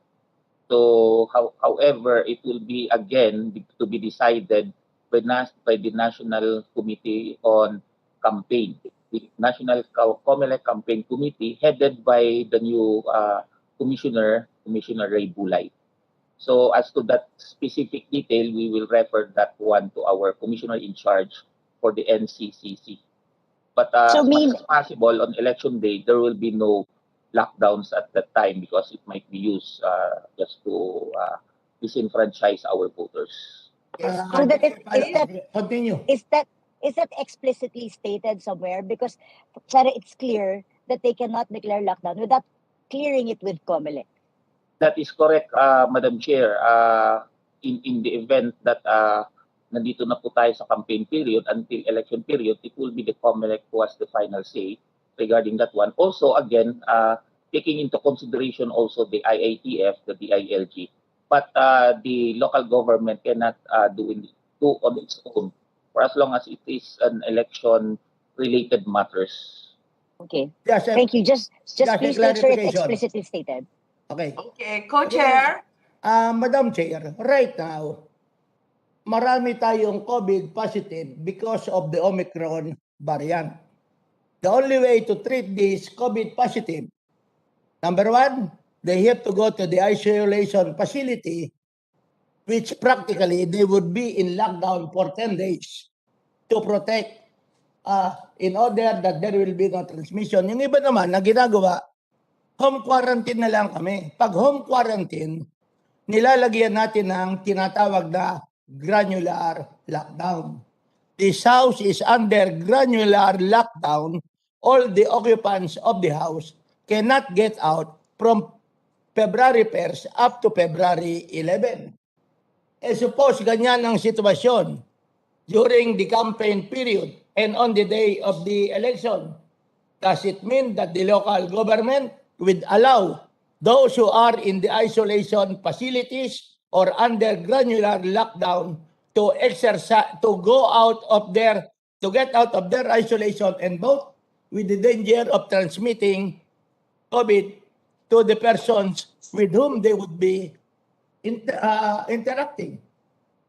Well, Madam Chair, with the composition of the Comelec Campaign Committee, that which the chairperson will be the election officer in the municipality or city, and the vice chairperson or the members will be from the DOH and DILG, including the barangay. So it will be a concerted efforts of all those agencies. So makikita po natin kung talagang totoo yung pag-declare ng granular lockdown or is just parang just to prevent from going outside. So, maa-assess po natin yan and then the DOH sila naman po yung agency na talagang may capability to say that. So, susundin po natin yung ano natin. Kaya alam natin ng DOH kasi iba sinasabi ng DOH at iba rin ang sinasabi ng LGU. Ayaw namin na dumami ang super spreader in our city, kaya lockdown sila voluntarily. If it so happen that they belong to the other political party, yan siguro ang bigyan nyo ng desisyon before the elections. Halimbawa, Yes, Mr. Chair. COVID positive May 5, granular lockdown up to May 16. Palalabasin namin ng May 9 para bumoto, sasakay sa tricycle o sa public utility bus in order to exercise his or her right to vote. Those are possible issues that might arise during the campaign and on election day. Kaya yun lamang ang clarification namin. Sige. So that our voters will be guided accordingly, including the LGU. Yes. Thank you very much, Co-Chair. We would like that information and request that from Comelec. If you could provide that, it's a matter of great concern to all of us, what occurs during isolation periods, granular lockdowns, and such like. Also, the requirements for face-to-face voting. We know there's an online opportunity, but nevertheless, the face-to-face voting seems to be unregulated or largely unenforced. Maybe you can update us, if not today, in writing with resolutions that have been issued. In the meantime, if you don't mind, we proceed Chair, with the Madam Chair, second Madam Chair. item on the agenda. Yes, Congressman. Madam Chair. Madam Chair, one last question. This is very important because the Commission on Elections will be training Board of Election Supervisors. And this is by the hundreds of thousands. Paano kaya nila gagawin yun? During in times of the pandemic, paano yun? For example, there are 100,000 clustered precincts, so 3 or 4, that's 400,000 all over the country na i-train nila. Pangalawa, may mga political parties. For example, Oversight on election. in my city, there are about 900 clustered precincts. So if I will employ a minimum number of 3 watchers because of the long time of the time of the elections, 3 watchers, then I will be training about 3,000 precinct watchers. So ano yung mga rules nito? Ano yung rules under this pandemic? Meron na po ba kayong guidelines para dito? So, as stated earlier, perhaps the Comelec can provide us with more information, given that this is clearly a work in progress and that you are constantly issuing resolutions. Commissioner Casquejo, could Yes, you add Madam to that? Chair. Our personnel department headed by Director Margaret Ching has already given us this module or this method on how they will train our electoral boards. So it will be a combination of virtual and hands-on. Okay, Virtual. so we're going to have hybrid training. Sige, kung pwede nyo kaming bigyan yan. In the meantime, I'd like to recognize my colleague who's been waiting patiently, and that's Senator Francis Tolentino, with regard to the allegations of breach in the data servers of Comelec. Firstly, on January 8, Manila Bulletin Tech News found the hackers group that allegedly breached the system of the Comelec and downloaded files. Further, they alleged that sensitive data was downloaded by this group, including the list of overseas absentee voters. And thereafter, it was stated by the news articles that more than 60 gigabytes of data, which could affect the elections, were stolen, as it were. 2 days later, January 12, Comelec denied any significant hacking. And so we'd like to invite Senator Tolentino as sponsor to give us a few words. Thank you, Madam Chair. But before that, I'd like to go back to my supposed to be anterior question relative to the questions propounded by my colleague from Cavite, Congressman Barsaga. I associate myself with all the questions given by Congressman Barsaga. Magaganda po lahat. Just one question which I would like to add with your permission, ma'am. Relative to the moisture, hindi tinanggap ng voting machine dahil basa. Pero pagdating po ng May 9, kanina pa ako nag-experiment dito, Madam Chair. Konti lang po ito. Itong papel na hawak ko, pinatakan ko ng alcohol. Hanggang ngayon, crumpled pa. How will this affect the ballot? I'm referring to isopropyl, ethyl alcohol. Kasi po, pagpasok natin sa presinto, yung mga botante, yung dalang maliit na alcohol. Kahit ng kamay, hawak sa balota, si teacher, bago rin po tumanggap siguro ng balota, naging bahagi na ng buhay natin yan. Ganyan lang din po ng kamay, alcohol. Pag nabasa po yung balota, ano po ang effect nito? Will it be moisted? Will it be crumpled? Will it be a marked ballot in such a way that it will not be accepted by the voting machine? So siguro po pag nagkaroon ng second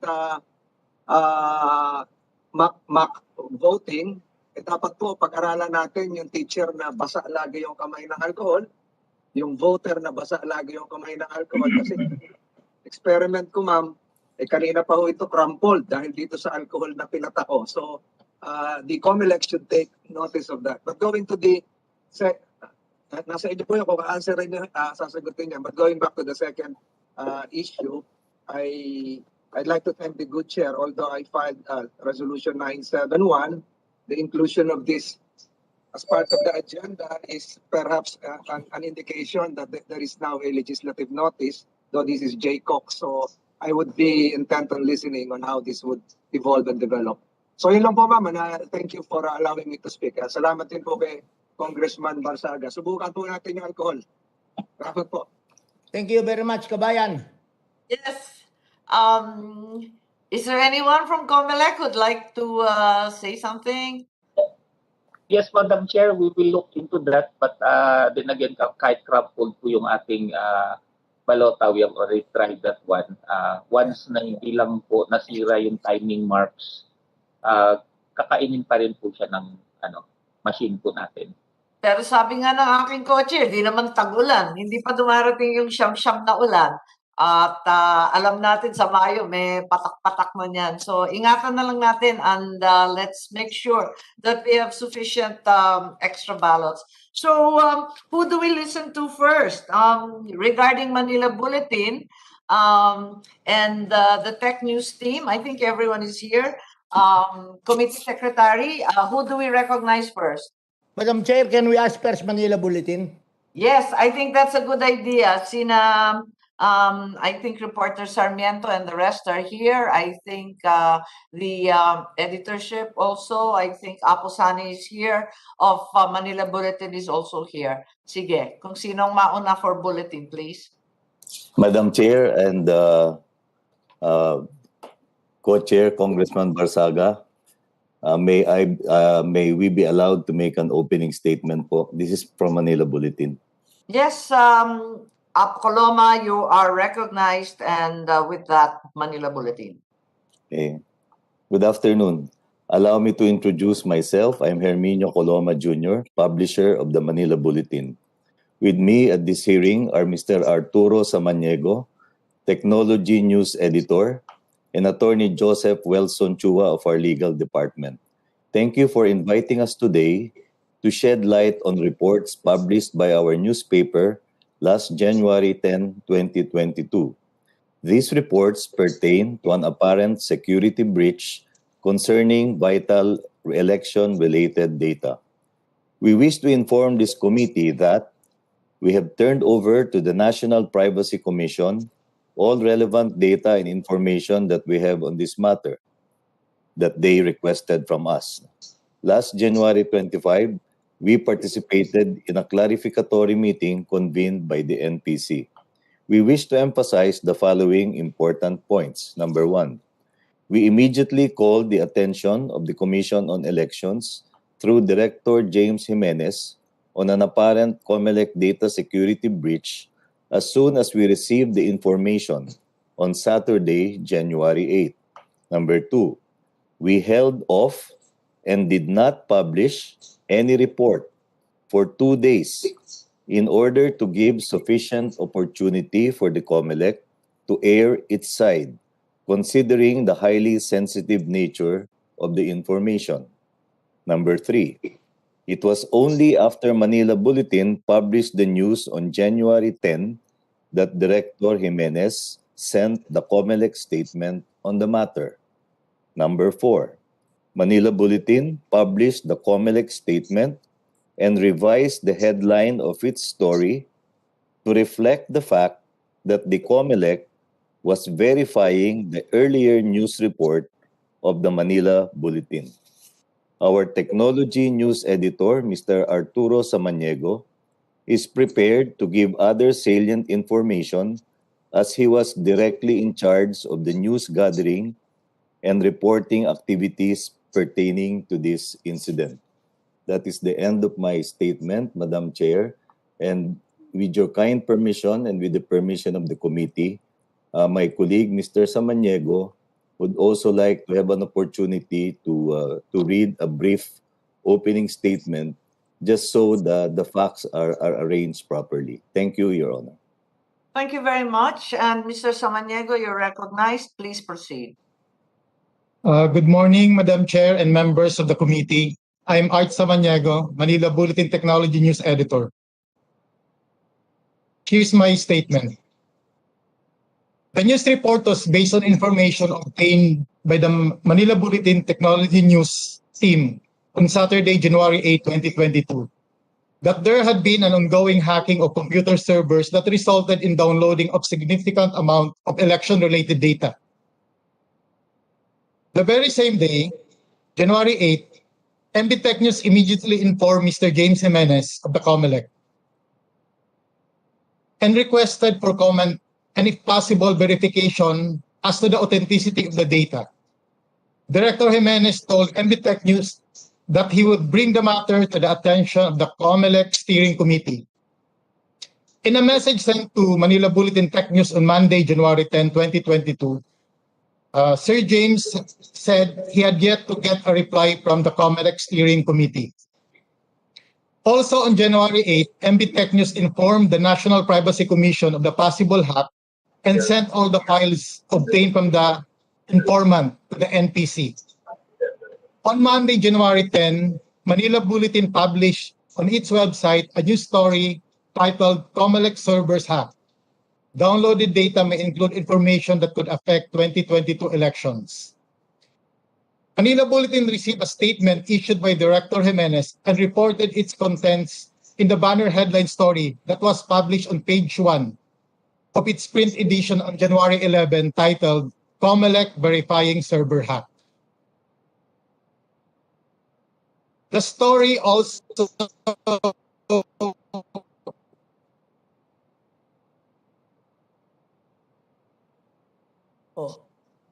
It seems that Mr. Samaniego's statements are being hacked right now. Yes, Mr. Samaniego, can you please proceed? First report Oh dear. that was published Yes, until Mr. Samaniego gets his audio back, would Director James like to confirm the reports given?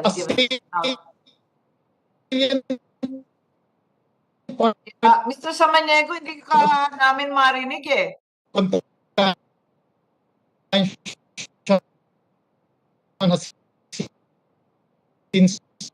Yes, if you could just do something about your audio and then we can go back to you. In the meantime, Director James Jimenez, please.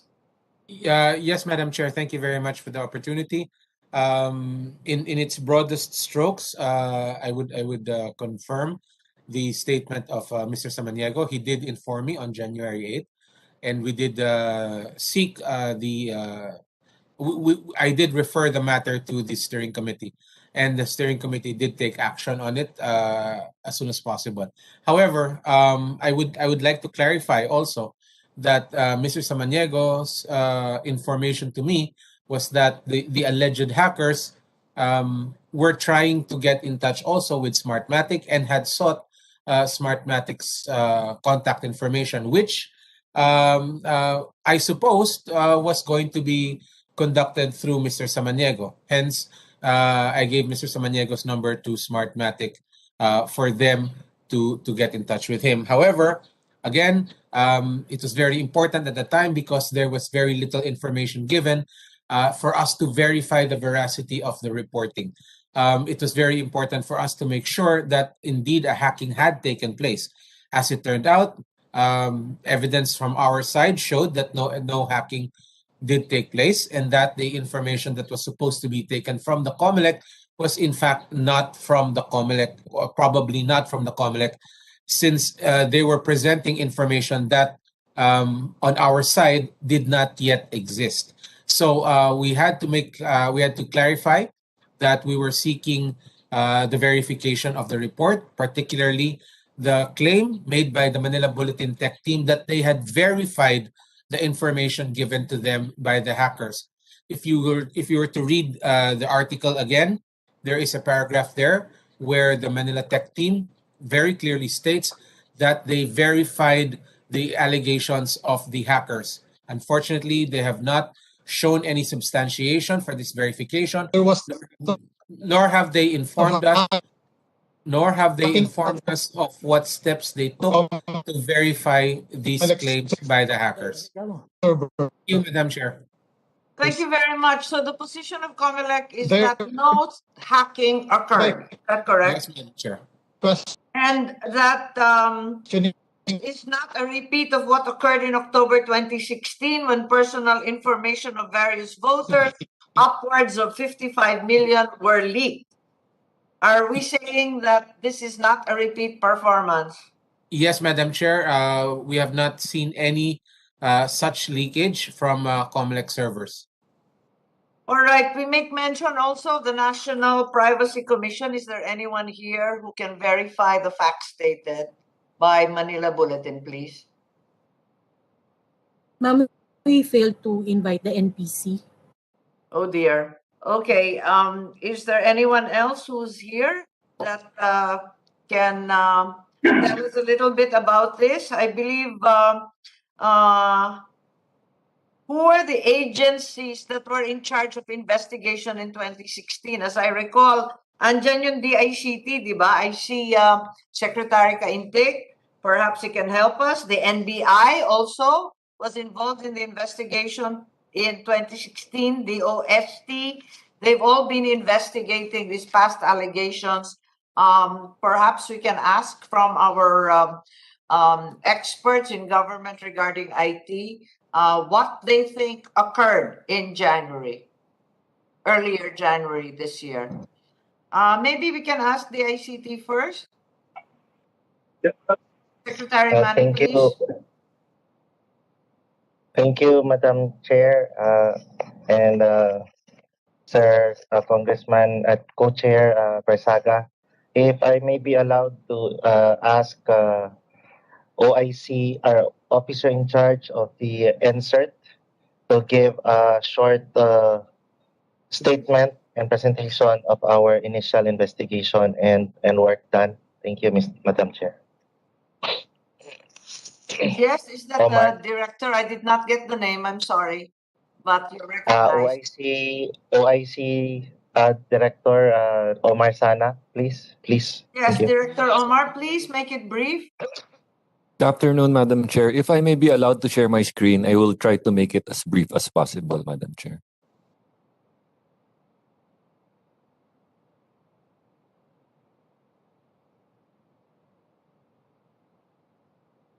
So, Madam Chair, on January 8, on January 10, no? So January 8 yung usapan between Comelec and Manila Bulletin. On January 10, as soon as our incident response team monitored the news, we already coordinated immediately with the Comelec IT department. Okay. And then on the same day, Comelec IT department told us that they're looking into it, but the preliminary findings were that the files which were alleged to have been accessed, so configuration files, usernames, and pins, were not yet in existence. Okay. So after that, we spoke to Comelec IT, we spoke to our own Infrastructure Management Bureau and our own Government Online Services Bureau, because the ICT hosts the Comelec website. So it was not yet quite sure at the time what was allegedly hacked, but the report stated Comelec servers. Based on our engagements, which are continuing with Comelec, it was only the Comelec server that was online, and it was being hosted by the ICT, Madam Chair. So your contention is that such data was still unavailable and could not therefore be hacked. Is that correct? According to Comelec, ma'am. So, however, we did not just You're claiming to host Comelec's website. the Was website, this ma'am. Yes. information available or not? You are, after all, the host. You should be aware if the information was already uploaded or not. So, Madam Chair, we checked with the GOSD. There was a claim that 60 gigabytes were accessed. right. We looked at the logs for around end of December until the time of the incident. there was no activity that there were 60 gigabytes downloaded. And in fact, the website of Comelec is not hosting that much data, Madam Chair. So we determined that if there Well, was a it's not breach, hosting any data because it's down so often. lately, Madam Chair, there have been some enhancements to the website, Madam Chair, in response to this incident, Madam Chair. Yeah, So you mentioned the OST. I'm sorry, Director. You mentioned the OST. What was their involvement, please? Ma'am, sorry, not DOST, our GOSD, Government Online Services Division. They're the ones who do the actual hosting of government websites, ma'am. I'm sorry, I misheard. Okay. So we requested from GOSD to really look at the logs and look at the details which Comelec were asking us from, meaning look at who had access, was there any download activity. And GOSD and the Infrastructure Management Bureau in January 17 told us that there sent us the incident report with the details. And yun nga po, nakita, walang 60 gigabytes yung website. There was no activity na may ganung downloading. But isn't that the definition of hacking, that it's undetected? No, Madam Chair, whether there's an access, whenever there's access po of a system or a website, there are log files po naman that will tell you, so this IP address tried to access and this was the type of access that they tried to do. So at least po for the Comelec website, which based on our conversations with Comelec, was the only system, according to them, that's online. We verified na wala pong 60 gigabytes na na-download.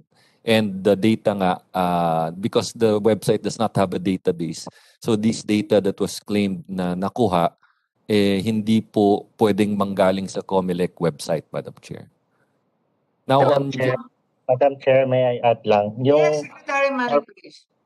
Yung purported din na mga data is not part of the information that's published in the Comelec website. Ano po yan, ma'am? That's the iRehistro, which is temporarily down already because tapos na yung overseas registration. At saka dyan po ilalagay lang yung precinct finder. Again, hindi po yan yung data na pinablish doon sa concerned na leak po. Thank you po. Continue. Thank you, Sec. On January 18, Madam Chair, the CICC, through Executive Director Mangkao, called an online coordination meeting. It was well attended. CICC, Comelec, PPCRB, Executive Director Sino Cruz was present, as well as James Jimenez. And PPCRB, NAMPREL, NPC, DOJ, Office of Cybercrime, AFP, PNP, and AMLC attended po. And Comelec reiterated that the data gathered allegedly does not yet exist. And it does not match data from 2019 because there was some speculation na baka this is old data. And then on the following day, Cybersecurity Bureau of DICT provided Comelec with the initial information regarding the findings of the report. Yung nga po, yung access to the website, walang ganung data na nandun kadami. So yun po. And on January 21, Comelec replied naman to insert on the artifacts verification. So artifacts verification is continuing pa rin. And then they provided us with a list of their subdomain names. Kasi po our recommendation to Comelec is kung ano po yung hindi ginagamit na domains or subdomains or systems, let's try to keep that offline po para naman hindi siya pwedeng matarget. Yes, of course. I mean, if they're not necessary, there's no need to expose them. So we call on Executive Director Cesar Mangkao, please. Maybe have a briefer on what CICC has done with regard to the bulletin claims and the meeting that you had, perhaps. Was there a meeting? Did you participate in the meeting? I'm sorry. I think NPC did. I'm not certain if CICC did. Yes, Madam Chair. Good afternoon. Good afternoon Yes, to, Director Mancao. good afternoon to Congressman Barsaga as well, Senator Sol Filipino, and the members of the Joint Congressional Oversight Committee, fellow public servants, former Secretary Coloma, Art Samaniego. Ladies and gentlemen, good afternoon. I would like to give you the mandate of the CICC, which will lead government efforts in safeguarding our nation, our institutions, and citizens from the risk and threat of cybercrime. As regards to this Manila Bulletin publication, our initial findings revealed that there's sufficient indicators such as the technical information, the artifacts that was gathered from the hacking group who claimed to have exfiltrated a good number of data related to the automated election system. It gave us a reason to believe that there is really a need for us to take this inquiry to a higher level in order to zero in on the source of the highly sensitive information in the process that can undermine. If I may interrupt because of the lateness of the hour, Yusek, you are taking the position that a hacking occurred as opposed to Comelec denying the same? Comelec, as far as the statement of our good acting secretary, I think, said that there was no hacking on the Comelec servers because they are offline. We agree to that at this time. And we also have found out that there was indeed breach of the system as we have gathered from our sources that are. Yes, Yusek, you're echoing really badly. From what I gather, you're saying that the website wasn't hacked, but breaches occurred on other servers or other assets offline. Is that correct? I'm not hearing very well. On the contractor of the Comelec, which is Smartmatic, we believe that their system is compromised and that we are not also accusing them for doing it themselves at this moment. We know that there cannot gonna be an external or internal threat actors that in play. We have identified the group that claimed, and we have sufficient artifacts at this time that we can reveal in this session. Maybe I can ask for an executive session, Madam Chair, to further explain the information and the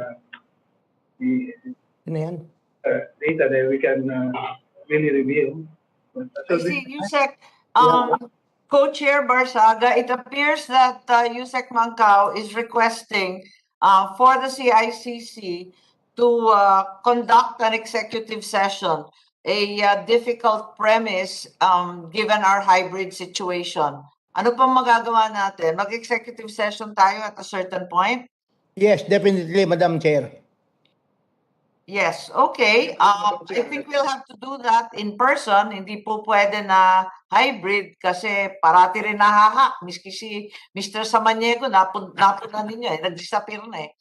Madam Chair, on that... Madam Chair, I have several questions. Clarification lamang. Yes, thank you very much, Congressman and Co-Chair Barsaga, please. Kay Attorney James Jimenez, you stated that the information is not yet existing in the system or records of the Comelec. Yes, Mr. Chair. Accurate information. Yes, Madam Chair. Okay, next question. Will these statements or documents allegedly hacked, will they be in the future in the system of the Comelec? There will be some, sir, that will be generated by the Comelec. For example, the alleged hack contains PIN numbers. Yes, definitely, we will be generating PIN numbers in the future. Okay.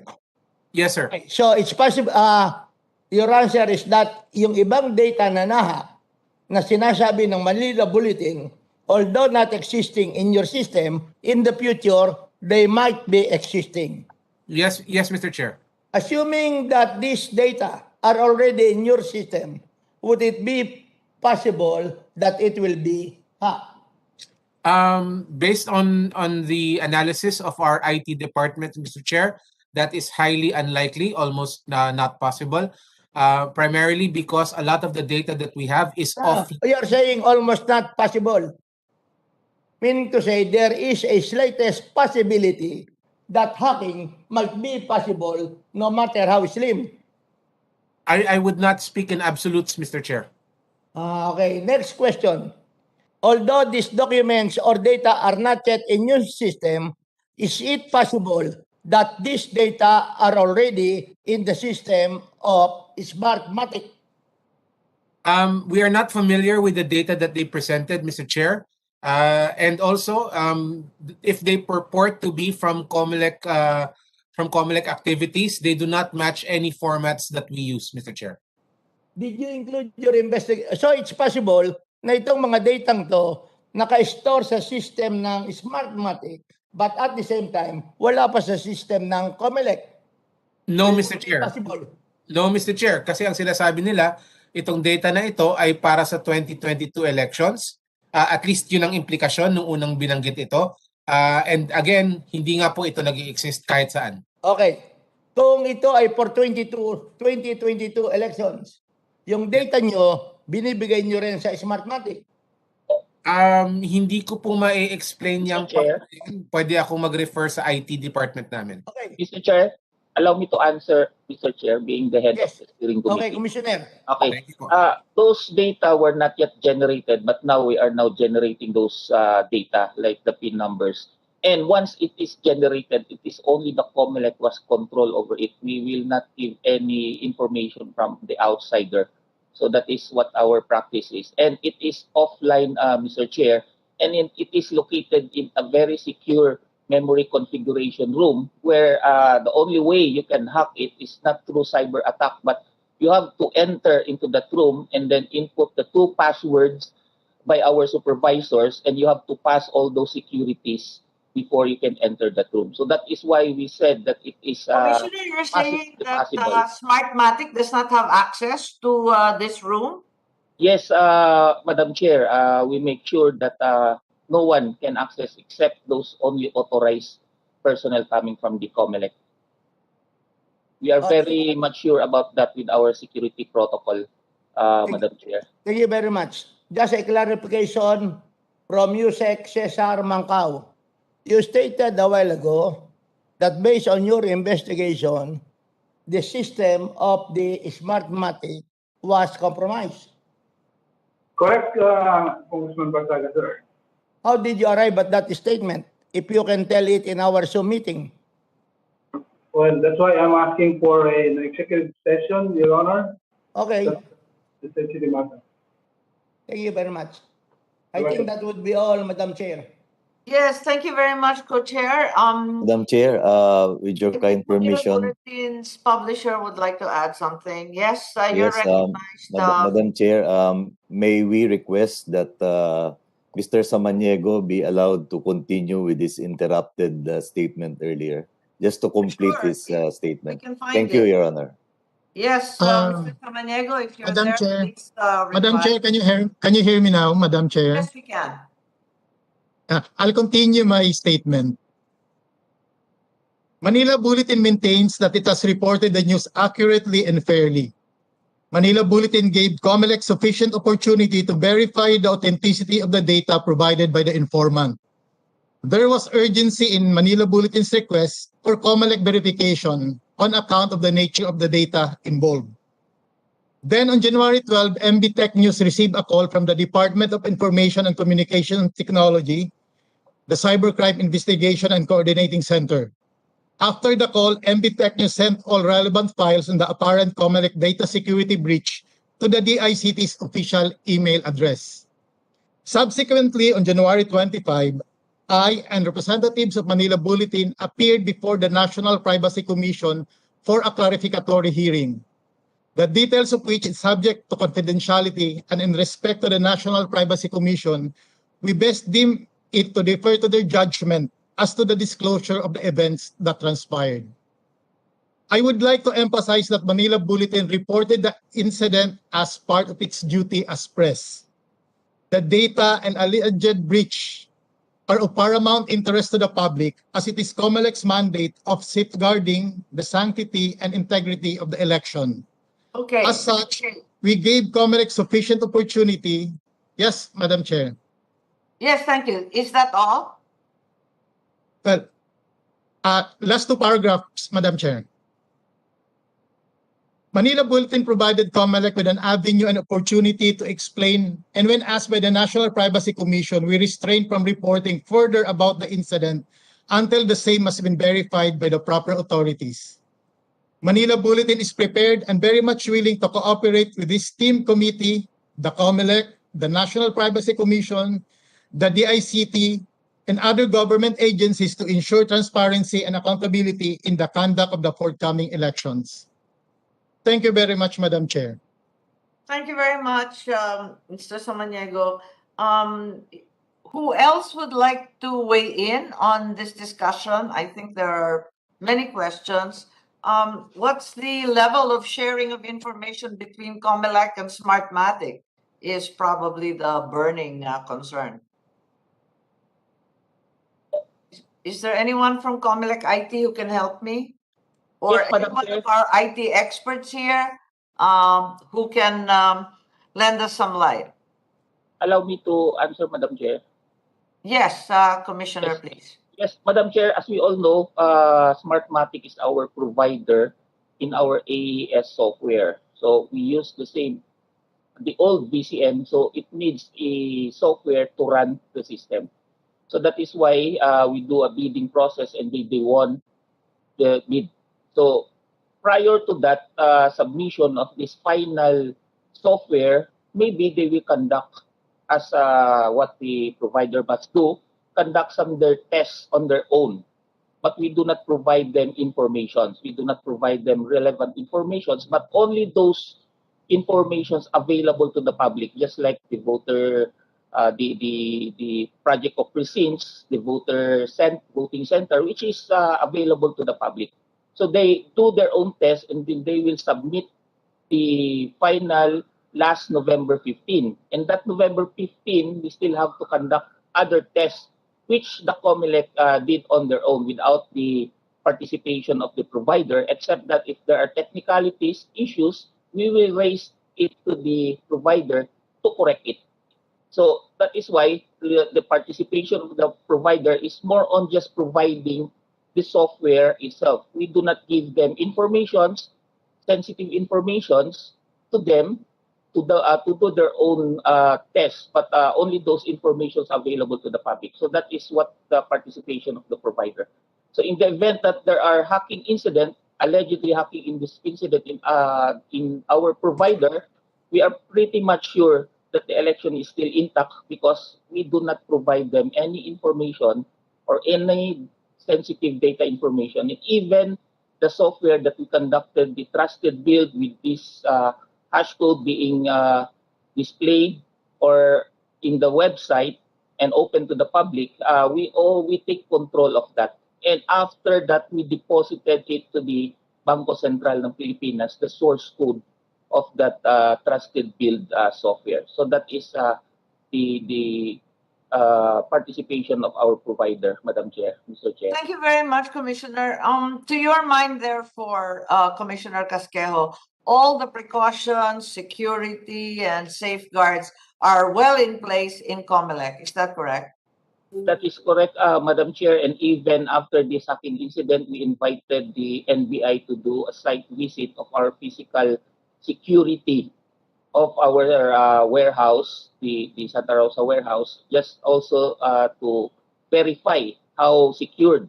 And the NBI's finding, even through the interview, they say that it is very secured. So if you want to get data inside the memory configuration room, you must be something like a Mission Impossible to do that. So, Commissioner, you're saying that you have adequate equipment as well as trained ITC staff to safeguard the elections, regardless of Smartmatic. Yes, Madam Chair, we have the ITD under the supervision of our ITD Director, Jeannie Florolita, an experienced IT Director since 2010 elections. Have you instituted any changes since the substantiated 2016 hack?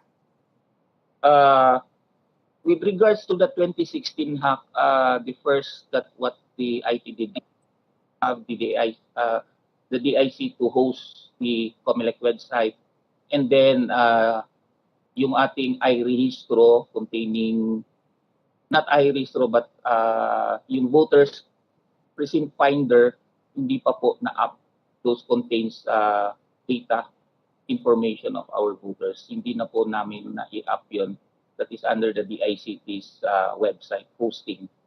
So yun po yung naging changes. And then even before, our servers are not... I'm sorry, Commissioner. Both changes have more to do with the dissemination of precinct information than with safety or cybersecurity.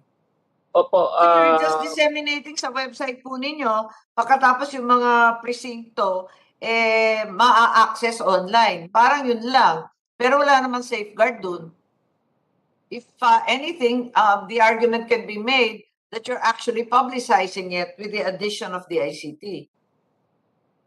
Tama po, Madam Chair, yung ating precinct finder is ongoing pa po yung MOA signing regarding that one with the ICT. So kapag naging okay na po yun, then yung precinct finder natin mag-a-up na po sa website. Yes. By the ICT.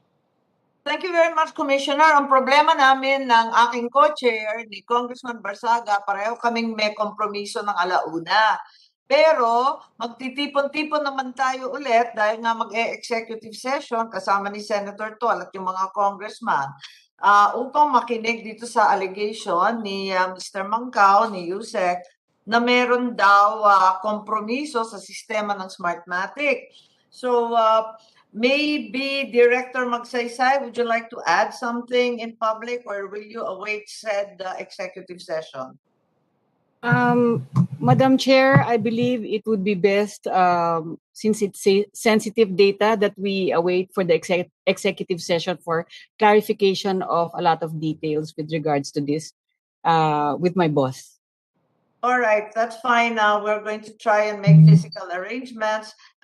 In the meantime, I think Attorney Ivan is here, Hugh is here, Apo Guevara is here. There are a bunch of other people who are much better at IT than I am. Is there anything that you can tell us about the safety features already in place with Comelec? Are they adequate? Yes, Attorney Ivan, I think you're... Yes, Madam Chair. A sign. Yes. Yes, if I may be allowed. Please. Well, based on our current source code review, we've already done the guided source code, but we've noticed on the TOR that was used for the bidding, apparently allows the provider, Smartmatic or Comelec, to still develop or provide modifications into the system even after the trusted build and after it is already secured in the Comelec in the BSP. So this is one of the reasons one of the things we'd like to raise.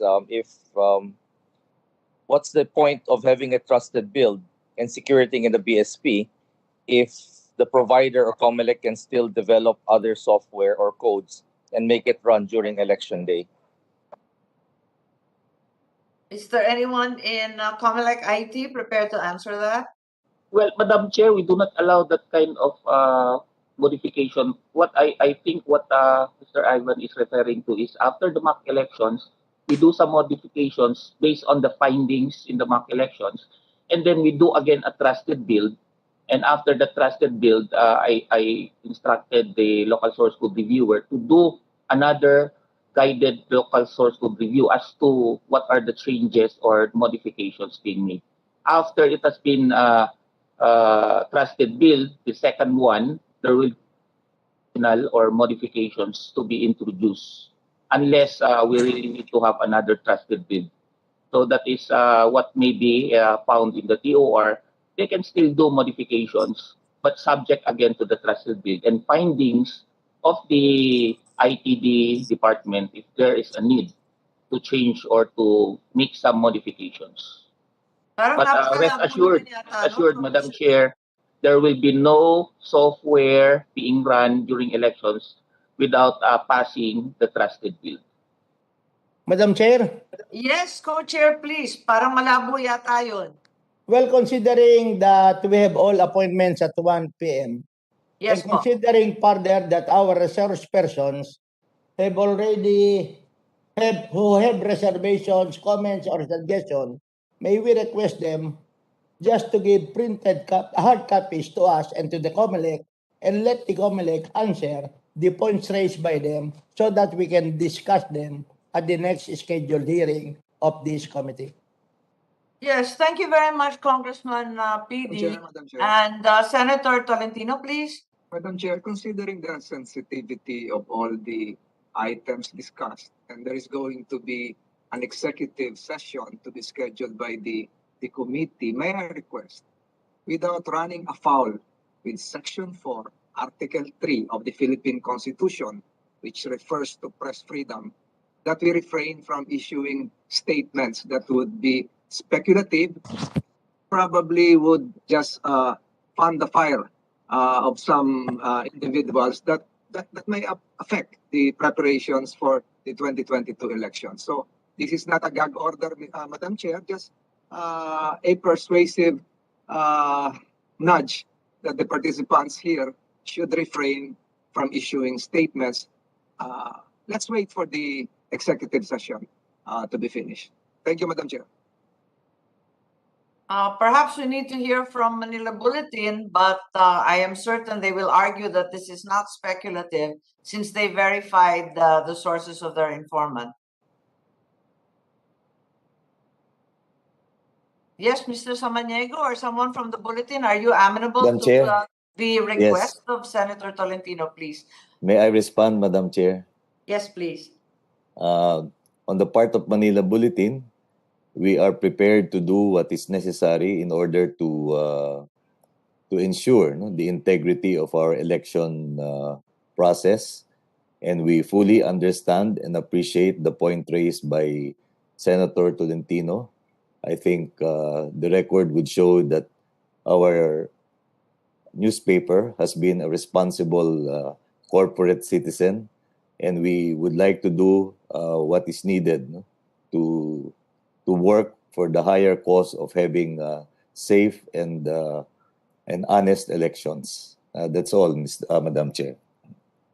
Yes, thank you very much. We will need your cooperation and certainly that of all the other media practitioners. In the meantime, respecting the schedules that we have already confirmed, may I merely ask our IT experts to put in writing your comments regarding all this, simply because they will most likely be answered in a forthcoming executive session. So kung maaari, mag-submit na lang po kayo ng mga observation ninyo, recommendation, at malamang hinala, kasi rinaise na rin ni Yusek Mangkaw, para mapag-usapan sa executive session.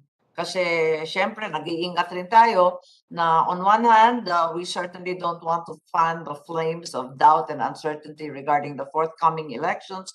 On the other hand, it's important that these violations of safety and security are addressed as soon as possible.